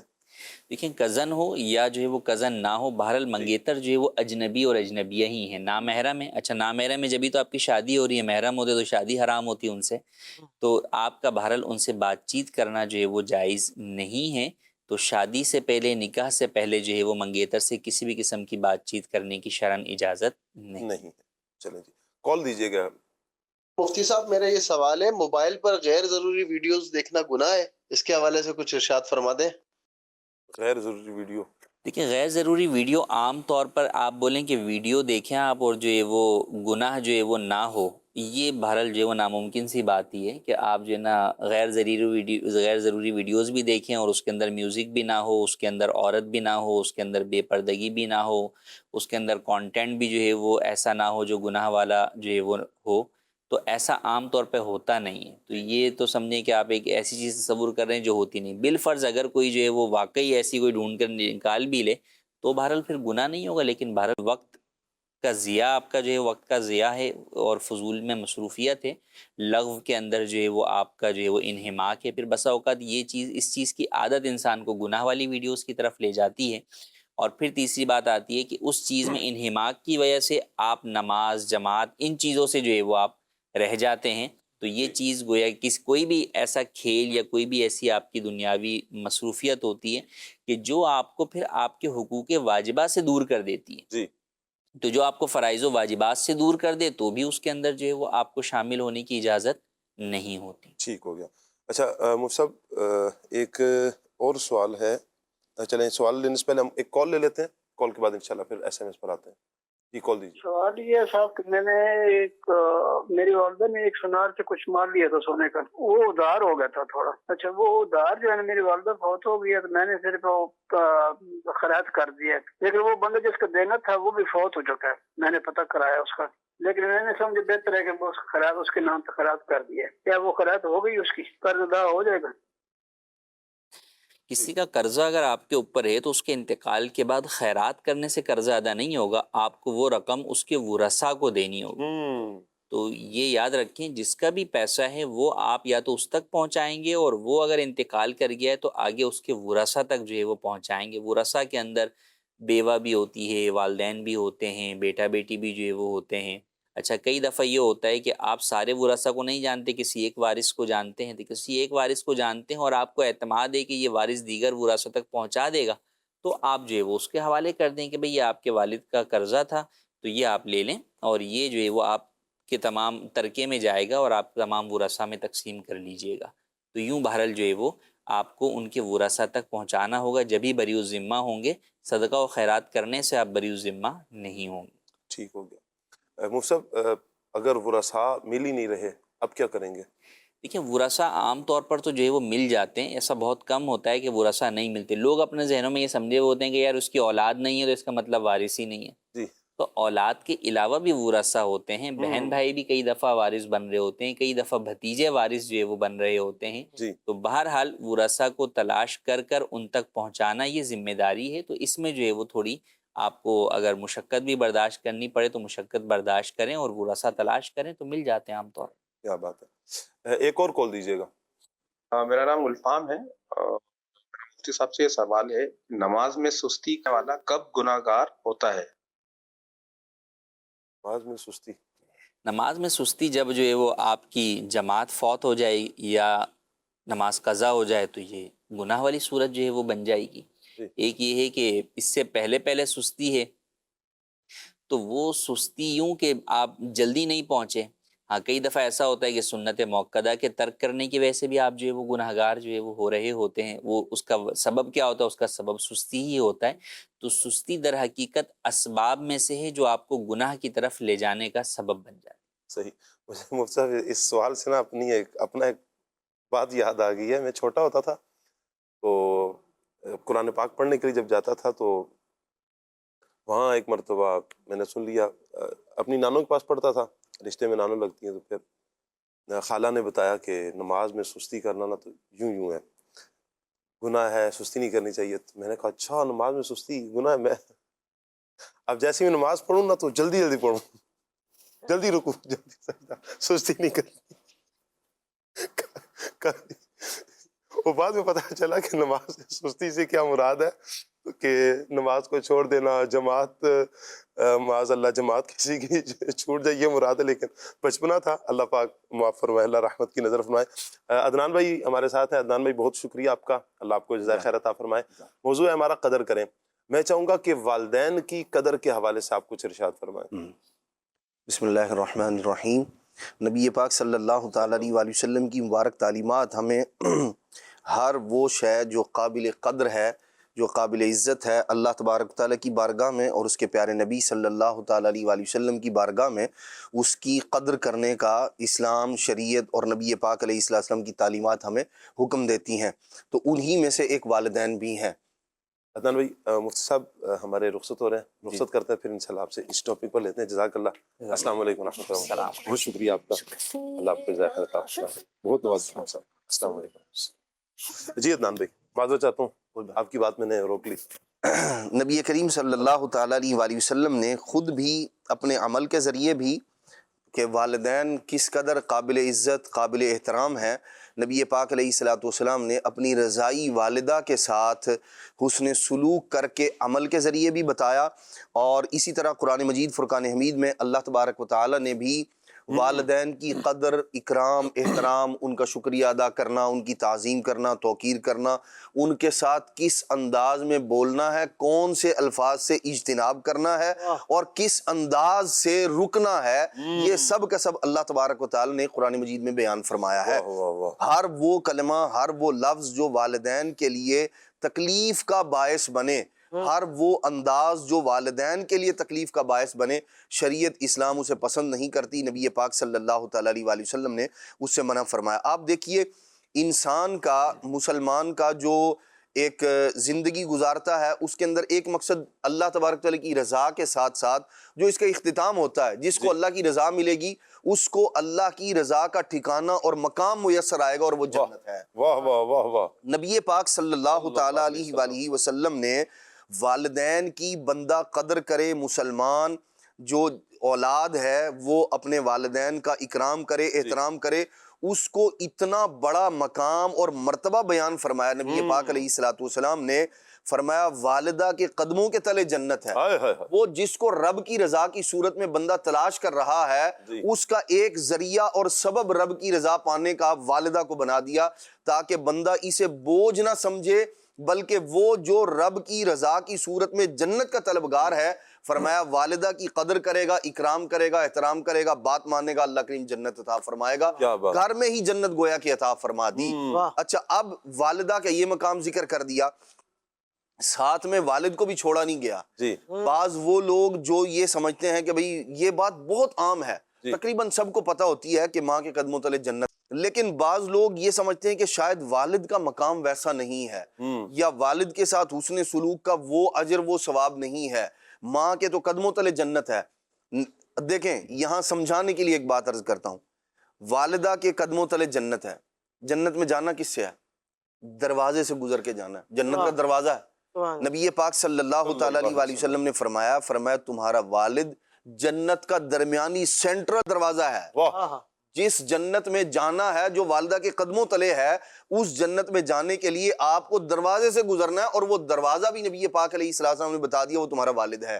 اب ایسی صورت میں جہاں بندہ اس جنت کی قدر کر رہا ہے جو ماں کے قدموں تلے ہے، تو وہ جنت جس کا سینٹرل گیٹ، درمیانی دروازہ والد کو اللہ کے نبی علیہ السلام نے بتایا ہے، اس کی بھی قدر اسی طرح کرنی چاہیے، بلکہ عزت، اکرام، احترام اور دیگر اور بہت ساری چیزوں کے اندر والد کا مقام و مرتبہ زیادہ، اگرچہ خدمت کے اندر والدہ جو ہے وہ مقدم ہے، لیکن یہ ایک تفریق کرنے کے لیے جو ہے بات ہے، ورنہ مقام مرتبہ دونوں کا ہے، دونوں کا عزت، دونوں کی عزت ہے، احترام ہے، اکرام ہے۔ والدین کو بھی چاہیے کہ اپنی جو ہے نا وہ اولاد کے ساتھ کوئی اس طرح کا معاملہ نہ کرے۔ دیکھیں ماں بھی جنت ہے، باپ بھی جنت ہے اولاد کے لیے، تو کوئی ایسا معاملہ نہ، ماں ایسا کوئی معاملہ کرے کہ والد کی صورت میں جو جنت ہے، اولاد اس جنت کے معاملے میں آزمائش کا شکار ہو جائے، اور اسی طرح والد کو بھی ایسا کوئی کام نہیں کرنا چاہیے کہ ماں جو اولاد کے لیے جنت ہے تو یہ آپ کی اولاد اس جنت کے معاملے میں آزمائش کا شکار ہو جائے۔ اللہ اکبر، اللہ پاک عافیت فرمائے۔ بعض اوقات دیکھا ہی جاتا ہے میں ابھی جیسے مفتی صاحب تھے نا تشریف لائے ہوتے، تو میں نے مفتی صاحب سے عرض کی، چونکہ امام ہے آپ ماشاء اللہ امام ہیں، عمر بھائی بھی امام ہیں، بہت سارے افراد آتے ہیں آ کر اپنے مسائل بھی ذکر کر رہے ہوتے ہیں. مجھے 2 بچوں کا پتہ ہے کہ بچپن سے، یعنی کہ ان کی عمر شاید کچھ 4-5 سال ہوگی، اب وہ جوان ہو گئے ہیں، باپ انہیں آج بھی ماں سے نہیں ملنے دیتا، وہ ترستے ہیں ماں کو دیکھنے کے لیے. اور ایک مرتبہ وہ کہیں چھپ کر چلے گئے ملنے کے لیے، ایسا ظالم کہ اس نے ایسا مارا، پھر اللہ کی پناہ. بھائی کیا ظلم کر رہے ہیں آپ اپنے بچوں کے ساتھ کیوں اتنا ظلم کر رہے ہیں؟ ایک تو ماں کو الگ کر دیا، اب یہاں سمجھنے کی یہ بات ہے شاہ صاحب، دیکھیں جو ماں ہے وہ آپ کی بیوی نہیں رہی جی، لیکن بچوں کی ماں تو ہے نا، بچوں کی ماں تو ہے نا. یہ وہ رشتہ ہے، وہ تعلق ہے، کبھی ختم نہیں بعض ہوگا. رشتے وہ ہیں جو اللہ تبارک و تعالیٰ اس کے پیارے محبوب علیہ السلام کے بتائے ہوئے اور بنائے ہوئے ہیں، اس کو انسان ختم نہیں کر سکتا. ماں باپ ہونا وہ رشتہ ہے، وہ تعلق ہے جو ختم نہیں ہو سکا. تو اگر زوجین میں، میاں بیوی میں اگر ناچاکی ہو گئی ہے، وہ جدائی والا معاملہ ہو گیا ہے، تو اس کا یہ مطلب نہیں کہ باپ اولاد کے لیے باپ نہ رہا یا ماں اولاد کے لیے ماں نہ رہی، وہ آج بھی ماں ہی ہے. آپ کے دونوں کے تعلقات نہیں رہے، لیکن اس تعلقات کے خراب ہونے میں اپنی اولاد کو آزمائش میں نہ ڈالیں. اولاد کے لیے وہی ماں والا پیار ان کو دیا جائے وہ والدہ ہی دے سکتی ہے، اور اسی طرح جو باپ والی شفقت ہے وہ باپ ہی دے سکتا ہے. تو اپنے تنازع میں اپنے دیکھیں والدین اولاد سے نا، ماں باپ کو یوں بھی پیار ہوتا ہے کہ یہ ہمارے جگر کے ٹکڑے ہیں، اور بندہ ہر ایسے کام سے دنیا کے اندر کوئی تکلیف کا باعث ہو، کوئی اور اس طرح کا معاملہ ہو، تو اپنی اولاد کی بندہ حفاظت کرتا ہے. بچہ ہو نا چھوٹا سا، گرمی کے موسم میں اگر بچہ چلتا چلتا دھوپ کے اندر آ جائے اور پاؤں جلنے لگ جائیں، ماں بھی بےتاب ہو جاتی، باپ دیکھ رہا ہو تو باپ بھی بےتاب ہو جاتا ہے. ایسا ہی ہے کہ بچہ جو ہے نا وہ تکلیف کے اندر آ گیا ہے. دیکھیں آپ کوئی ایسا کام جو والد کی مرضی کے خلاف یا والد کی نافرمانی جس کے اندر پائی جائے، اب اگر والدہ کوئی ایسا کام کروا رہی ہے، اس نافرمانی کی صورت میں آپ کا بچہ کدھر جائے گا؟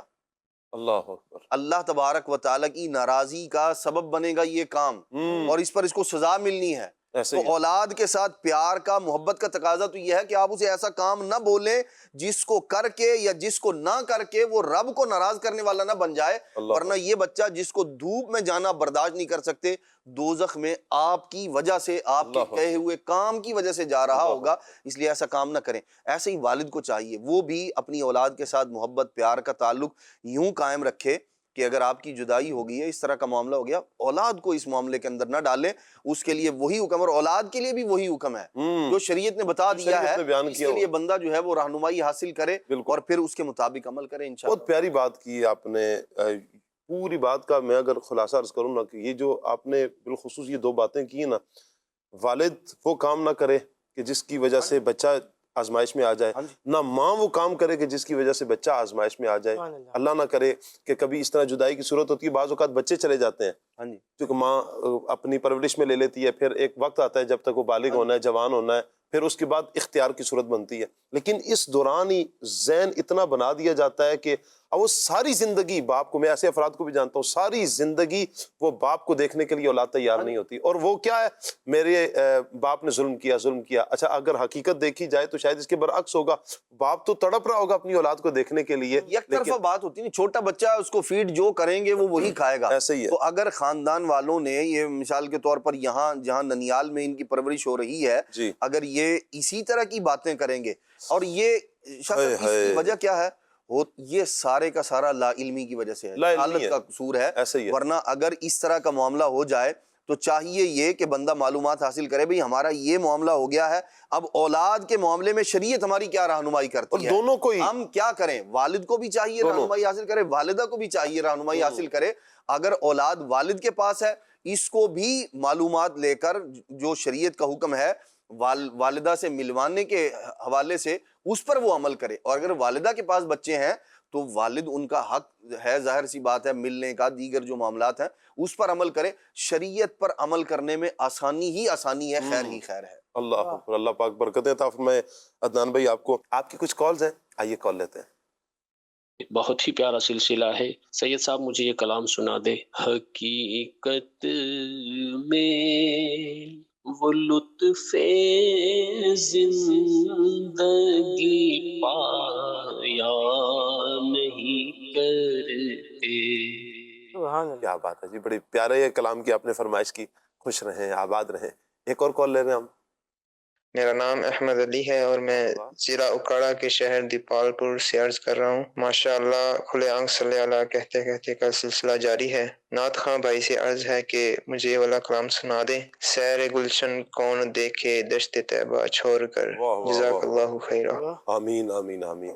پیارے کلام کی فرمائش کی آپ نے. اللہ آپ کو سلامت رکھے. ایک اور کال لے رہے ہیں ہم. ماشاء اللہ شاہ صاحب، اللہ پاک آپ کی ساری ٹیم کو سلامت رکھے. آج کا موضوع ہے قدر کریں. حضور ہم قدر اس وقت کرتے ہیں جب ہمارے اندر کوئی لالچ ہوتی ہے. اگر لالچ نہ ہو تو ہم قدر بھی نہیں کرتے. تو اس کی تھوڑی وضاحت ضرور فرمائیے گا مدنی پھولوں کے حوالے سے. اور عادل بھائی سے گزارش ہے کہ یہ والا کلام سنا دیں. مینو شوق مدینے جاون دا، میرے دل وچ حسرت ہور نہیں. حاضر مدینہ کی دعا بھی فرما دیں. جزاک اللہ خیر. آمین آمین ویا کا. اللہ آپ کو جلد از جلد مدینہ پاک کی بات اب حاضری نصیب فرمائے. اچھا عدنان بھائی، کیا ایسا ہوتا ہے کہ جب ہر مرتبہ کے قدر کریں گے تو لالچ ہوگی تو ہی قدر کریں گے؟ نیکیوں کے لالچی بن جائیں تو کیا بات ہے. کیا بات ہے. اس کی تو پذیرائی ہے. تو لالچی بنے بندہ اپنا معیار بھی دیکھے نا. روپیہ ڈوب جائے گا، ختم ہو جائے گا، اور جو ہے وہ اس طرح کا ملے گا نہیں ملے گا، یہ ایک الگ بات ہے لالچ. لیکن نیکیوں کے لالچ پر اجر بھی ہے، ثواب بھی ہے. مل جائے تب بھی، نہ ملے تو نیت کا اجر و ثواب تو ہے نا. تو پھر بندے کو چاہیے کہ نیکیوں کا حریص بنے. آخرت کا حریص ہوتا ہے نا، وہ کبھی سیر نہیں ہوتا. جس کو آخرت کی لالچ ہو جائے، نیکیاں ہو جائے، رب کی رضا کی لالچ ہے کہ میرے رب راضی ہو جائے، تو پھر وہ کوئی چھوٹی نیکی چھوڑتا نہیں ہے، ترک نہیں کرتا. کیونکہ اس کا ذہن یہ ہوتا ہے کوئی مجھے نہیں معلوم کہ اسی چھوٹی نیکی میں رب کی بہت بڑی رضا پوشیدہ ہو. تو اس لیے ہمیں چاہیے نیکیوں کے حریص بن جائیں، نیکیوں کے لالچی بن جائیں. یہ لالچ بھی اچھی ہے، مذموم بھی نہیں ہے، اور بیڑا پار ہو جائے گا. کیا بات ہے جی. بدگمانی سے بھی بچیں. ہاں جی. اب اگر کوئی بندہ آپ سے اگر پیار سے بات کر رہا ہے تو آپ ذہن میں یہی بدگمانی پیدا کریں جی آج تو بڑے میٹھے انداز سے بات کر رہا ہے، مطلب کوئی نہ کوئی مفاد اس کے پیچھے ہے، کوئی نہ کوئی مقصد ہے، یا بٹرنگ کر رہا ہے اور یہ اس نے کوئی بات منوانی ہے. ہو سکتا ہے وہی وہ اس نے روایتیں پڑھی ہو کہ اس نے اخلاق سے پیش آنا ہے، اچھی نیت سے وہ آپ کے ساتھ پیش آ رہا ہو. آپ بدگمانی سے بچیں. کیا بات ہے. اچھا پہلو آپ نے بھی بیان کیا کہ بدگمانی بھی نہیں کرنی نا. اگر کوئی آپ کے ساتھ اچھے انداز میں پیش آ رہا ہے تو بدگمانی خام خواہ کی کر کے کیوں اس طرح کرتے ہیں. لازمی نہیں ہے کہ قدر کرنے والا وہ قدر اس وجہ سے کر رہا ہے کہ اسے کوئی دنیاوی لالچ ہے، اخروی لالچ. اگر جس طرح ماشاء اللہ عدنان بھائی نے بیان کیا یہ ہو تو کیا ہی کہنے ہیں کہ نیکیوں کا حریص ہو جائے بندہ. ماں باپ کے ساتھ کون سی لالچ ہو سکتی ہے کہ ماں باپ کے ساتھ اگر جو ماں باپ کی قدر کرتا ہے، اچھا جو وقت کی قدر کرتا ہے، اپنے لیے وقت کی قدر کر رہا ہے، یہ کیا لالچ ہو سکتی ہے. رشتہ داروں کی قدر وہ اس وجہ سے کرتا ہے، احترام کرتا ہے کہ یہ رشتہ دار ہیں، حسن سلوک مجھے اس پر اجر ملے گا. بظاہر دنیاوی تو کوئی لالچ ان سے نہیں منسلک. تو اس طرح اگر ہم حسن ظن بھی رکھیں گے، اور نارملی اس طرح ہوتا نہیں ہے، کم ہوتا ہے، ہوتا ہوگا کہ کوئی کسی قدر رشتہ داروں میں بھی اس وجہ سے کرتا ہے کہ اس کی طرف سے مال پانی مل جائے گا، کم ہوگا لیکن ہوگا ضرور. بہرحال ہمیں نیت کا جو قبلہ ہے وہ اسے درست رکھنا ہے. حسن نیت کے ساتھ اللہ کی رضا کے لیے ہم نے عمل کرنا ہے. اگلی کال دیجیے. عادل بھائی نعت خواں سے میری عرض ہے کہ مدینے مجھ کو بلا لیں بہت اداس ہوں میں. ایک کلام سنا دیں. جزاک اللہ خیرہ. ماشاءاللہ. اللہ آپ کو سلامت رکھے. ایک اور کال لے رہے ہیں ہم. نعت خواں اسلامی بھائی سے میری ایک فرمائش ہے کہ وہ یہ کلام ہمیں سنائیں. کیا مہکتے ہیں مہکنے والے، بو پہ چلتے ہیں بھٹکنے والے. واہ. ایک اور بڑے پیارے کلام کی فرمائش ہے. اور ایک اور کال لے رہے ہیں ہم. سید صاحب آپ ایسا شعر سنائیں جس میں لفظ عطار آتا ہو. وہ ہے نا شعر عطار پر تو کافی سارے شعر ہیں. اچانک آ گیا نا. لفظ کیا بتائیں؟ عطار. مدینے جانے والو جاؤ جاؤ فی امان اللہ. نہیں عطار نہیں آتا. وہ اس پر یہ ہے نا. ہاں اسی رہتے ہیں میرے آقا میرے دل بر. مدینہ اس لیے عطار جانو دل سے ہے پیارا. مدینہ اس لیے عطار جانو دل سے ہے پیارا کہ رہتے ہیں میرے آقا میرے دل بر مدینے میں. سبحان اللہ. اللہ آپ کو برکت دیں عطا فرمائے. عادل بھائی کی طرف بڑھتے ہیں، اب کلام شامل کرتے ہیں. جی عادل بھائی. صلی الحبیب صلی اللہ تعالی علی محمد. کیا مہکتے مہکنے والے، ہاں کیا مہکتے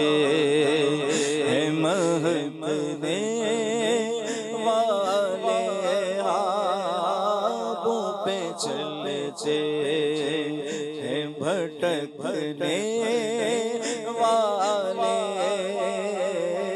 منہ پہ چلتے ہیں بھٹکنے والے جگمگا اٹھی میری گور کی خاک جگمگا اٹھی میری گور کی خاک تیرے قربان چمچنے والے تیرے قربان چمچنے والے کیا مہکتے ہیں مہکنے والے کفے کرم میں ہے رضا کفے دریائے کرم میں ہے رضا پانچ خوبار چھلکنے والے پانچ خوبار چھلکنے والے کیا مہکتے مہکنے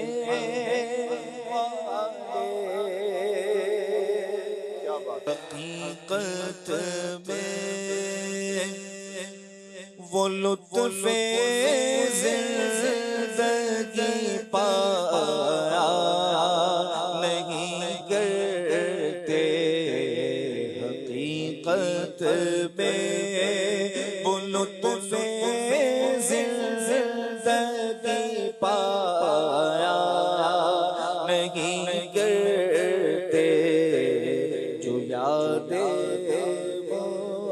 مصطفیٰ سے دل کو بدلایا نہیں کرتے جو یاد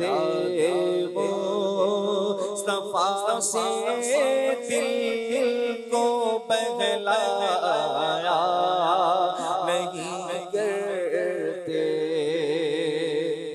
زبان پر شکوے رنجو لایا نہیں کرتے ہاں زبان پر شکوے رنجو لایا نہیں کرتے نبی کے نام لیوا غم سے گھبرایا نہیں کرتے نبی کے نام لیوا غم سے گھبرایا نہیں کرتے تو یاد مصطفیٰ سے دل کو بہلایا نہیں کرتے اور محمد مصطفیٰ کے باغ کے سب پھول ایسے ہیں محمد مصطفیٰ کے باغ کے سب پھول ایسے ہیں جو بن پانی کے تر رہتے ہیں مرجھایا نہیں کرتے جو بن پانی کے تر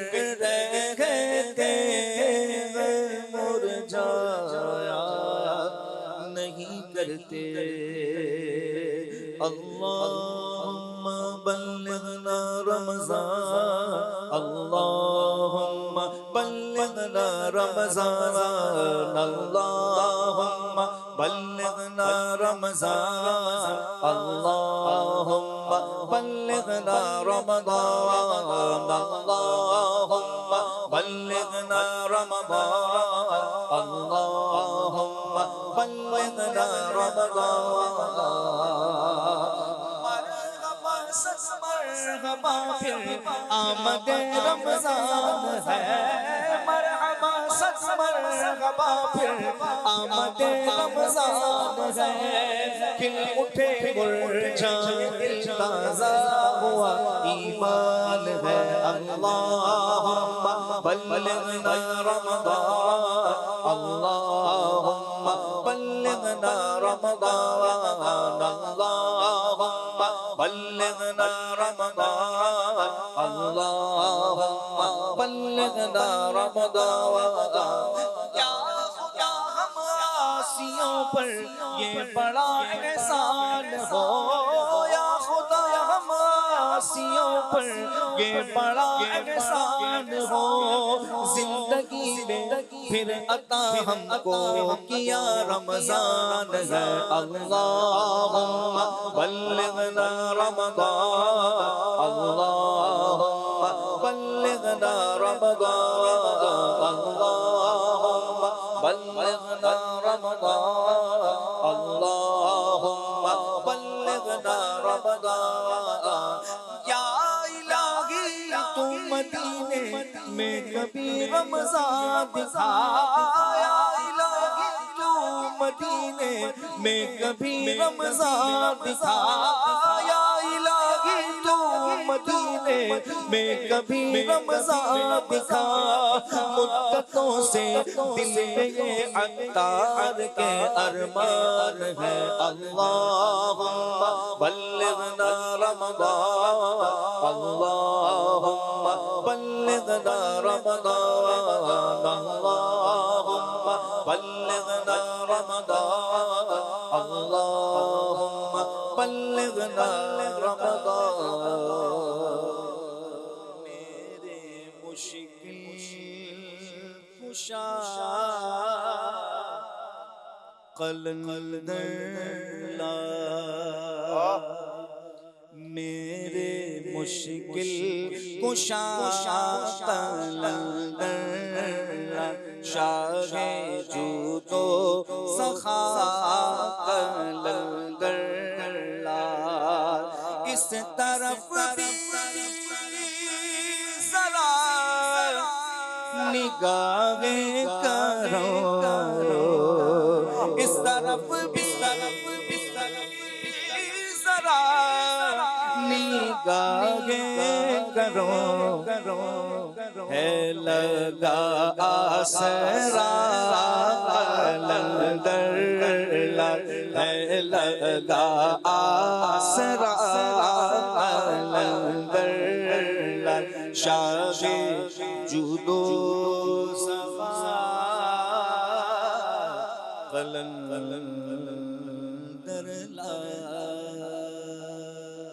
واہ واہ عادل بھائی کیا بات ہے جی آپ کی اللہ آپ کو سلامت رکھے برکتیں عطا فرمائے مدنی چینل کے ناظرین ہمارا پروگرام آج ہمارا موضوع تھا پروگرام میں قدر کریں ایک عدنان بھائی میں چاہوں گا کچھ گفتگو کچھ ہمارے عمر بھی گفتگو فرمائیں کہ اپنی ذات کی قدر کرنا جسے خود شناسی بھی کہا جاتا ہے کیا اس کی اجازت ہے خود شناسی کی ہمیں اور پھر آپ معاشرے میں کس طرح دیکھتے ہیں لوگوں کو کہ کیا وہ اپنی قدر کرتے ہیں یا نہیں کرتے ہیں شاہ صاحب انسانی زندگی کے جو مختلف انداز ہیں مختلف زاویے ہیں اس میں سے ایک یہ بھی ہے اچھا یعنی آدمی اپنی صحت کا خیال رکھے اور دیگر اور جو چیزیں ہیں اس سے ریلیٹڈ ان کا خیال رکھے اس لیے آپ دیکھیں اسلام کا مزاج کیا ہے نبی پاک صلی اللہ تعالیٰ علیہ وآلہ وسلم تو ہمیں کھانے کے آداب سکھا رہے ہیں کس لیے سکھا رہے ہیں اس لیے کہ بندہ کھانا کھائے گا اس سے مقصد اس کا عبادت پر قوت حاصل کرنا ہونا چاہیے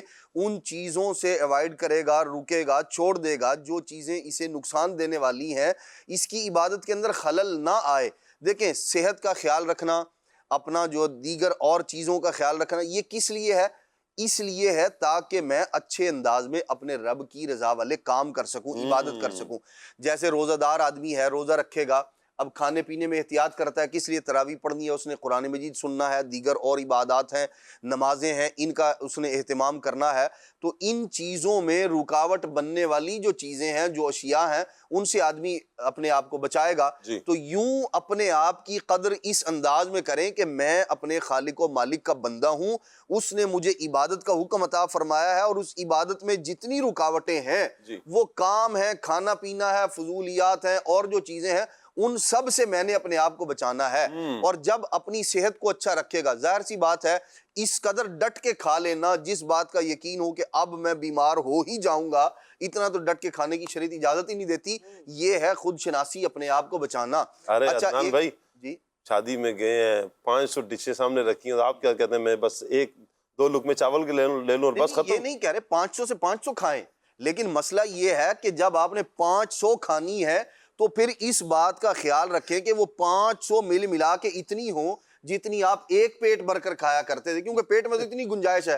اور جب آپ مال مفت دل بے رحم والا معاملہ کریں گے تو پھر ہوگا یہ، یہاں تو آپ 500 کو جو ہے وہ سب سے اکتساب فیض کر لیں گے، اس کے بعد پھر جو ڈاکٹر صاحب آپ سے اکتساب کریں گے وہ مشکل ہو جائے گا۔ تو اکتساب بھی ہوگا، اکتساب بھی ہوگا۔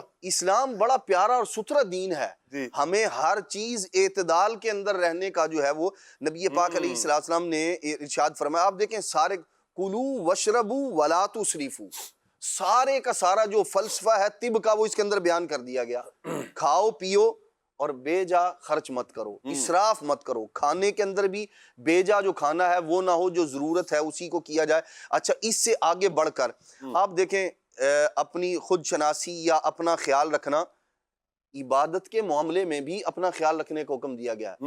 وہ انداز عبادت کا، وہ مشقت جو ہے اس طرح اپنے آپ پر ڈال لینا کہ بیمار ہو جائے بندہ، شریعت اس کی بھی اجازت نہیں دیتی۔ آپ دیکھیں وہ صحابہ کرام علیہ مردوان جنہوں نے یہ عہد کر لیے، جنہوں نے یہ تہیہ کر لیا تھا کہ اب جی ہم افطار ہی نہیں کریں گے، روزے ہی رکھے چلے جائیں، صوم وصال، اس کے علاوہ بھی بعض حضرات نبی کریم علیہ السلام کے گھر آئے، پوچھا کہ سرکار کی عبادت کیسی ہے؟ کہا جی رات میں عبادت، انہوں نے کہا ساری رات عبادت کریں گے، سوئیں گے نہیں۔ اچھا، دوسروں نے کہا کہ جی میں تو اب ہمیشہ روزے ہی رکھوں گا، افطار ہی نہیں کروں گا۔ تو نبی پاک علیہ السلام نے کیا فرمایا؟ فرمایا تمہارے جسم کا بھی تم پر حق ہے، اس کا بھی خیال رکھو، ساری رات عبادت۔ پھر روزہ رکھنے کے لیے، نفلی روزوں کے لیے جو نبی پاک علیہ السلام کی بارگاہ میں کہتے ہیں یا رسول اللہ میں روزہ رکھنا چاہتا ہوں، حضور نے فرمایا ایسا کرو، میں روز رکھوں گا۔ سرکار نے فرمایا نا ایسا نہ کرو، جیسے داؤد علیہ السلام کرتے تھے، ایک دن رکھو، ایک دن افطار کر دو، چھوڑ دو، ایک دن رکھو، ایک دن چھوڑ دو۔ انہوں نے کہا یا رسول اللہ میرے اندر زیادہ طاقت ہے۔ آپ دیکھیں نگاہ نبوت کہاں دیکھ رہی ہے، ابھی تو طاقت ہے، ایک وقت وہ آئے گا کہ طاقت نہیں رہے گی، پھر کیا کرے گا بندہ؟ وہ کہتے نہیں یا رسول اللہ میں ایسے ہی کروں گا۔ سرکار نے فرمایا ٹھیک ہے۔ بعد میں کیا کہتے تھے کہ میں حضور کی اس رعایت کو لے لیتا تو اب وہ جو مشقت اب ہو رہی ہے وہ نہ ہوتی۔ تو یہ ہے اپنے آپ کو سنبھالنا، دیکھنا، اپنا خیال رکھنا۔ مثال کے طور پر کوئی بیماری آ گئی ہے، ڈاکٹر نے دوائی دے دی، اب آپ بولیں مجھے گھر والے پلائیں گے تو میں پیوں گا، خود سے اپنا خیال رکھیں۔ اچھا، اسی طرح کوئی اور اونچ نیچ کا معاملہ ہے، امیر اہل سنت بہت پیارا جو ہے وہ ایک ترغیب ارشاد فرماتے ہیں اپنی صحت کو اچھا رکھنے کے لیے، کچھ ٹیسٹ دیے ہیں بھائی وہ آپ کروا لیں، وقت سے نہیں کرواتے ہیں عدنان بھائی، پتہ چل جائے گا ٹیسٹ میں بیماری آ جائے گی تو آپ ٹھیک ہو جائیں گے، علاج کر لیا جائے گا، صحت مند ہو جائیں گے۔ اور آپ یہ چاہتے ہیں کہ میں بیمار رہوں اور ایسے ہی جو ہے نا بستر مرگ پر پڑ جاؤں اور لوگ میری منتیں، میری خدمتیں کریں اور ایسے میں دنیا سے چلا جاؤں، بھائی پتہ چل جائے گا تو علاج ہوگا، اور نہیں پتہ چلے گا تو علاج کیسے ہوگا؟ ڈاکٹر کیسے علاج کرے گا؟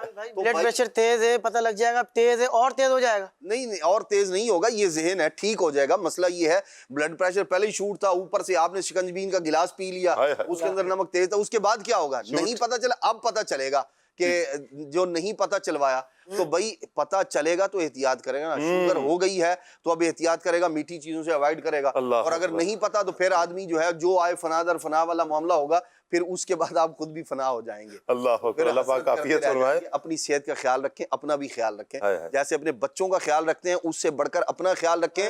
آپ صحت مند ہوں گے، آپ اچھے ہوں گے تو گھر والوں کی اچھی کیئر کر سکیں گے۔ اچھا، اس صحت کے حوالے سے مدنی چینل کے ناظرین یقین کریں، ابھی تو بہت دل کر رہا تھا کہ ہم مزید بھی کوئی گفتگو کریں، لیکن گھڑی بھی بتا رہی ہے کہ آپ کو زیادہ اجازت نہیں ہے گفتگو کرنے کی۔ اتنا عرض کروں گا، خدا را اپنے اوپر رحم کھائیں، اپنے اوپر رحم کھائیں۔ بڑی پیاری بات جو ہمارے عدنان بھائی نے فرمائی نا، آپ صحت مند رہیں گے تو آپ کے بچے خوشحال رہیں گے.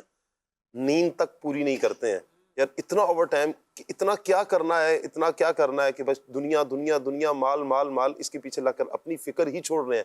بساؤ کا تو یہ والی صورت ہوتی ہے, بس ادھر سے آ جائے ادھر سے ہو جائے, پھر کیا ہوگا, مال تو آ گیا, آپ ہی نہیں رہیں گے.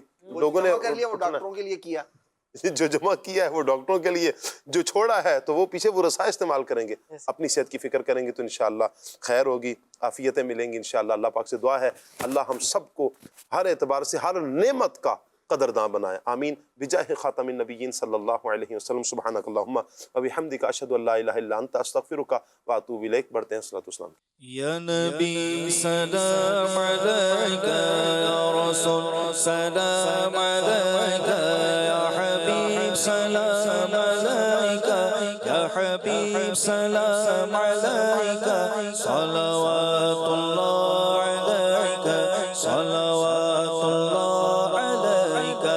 حق درود تم پہ بھیجے, تم مدام اس کو سراہو. حق درود تم پہ بھیجے, تم مدام اس کو سراہو. کیوں رضا مشکل سے ڈریے, کیوں رضا مشکل سے ڈریے, جب نبی مشکل کشا ہو. یا نبی سلام علیکہ, یا رسول سلام علیکہ, یا حبیب سلام علیکہ, صلوات اللہ علیکہ, صلوات اللہ علیکہ, صلوات اللہ علیکہ. کھولے آنکھ سن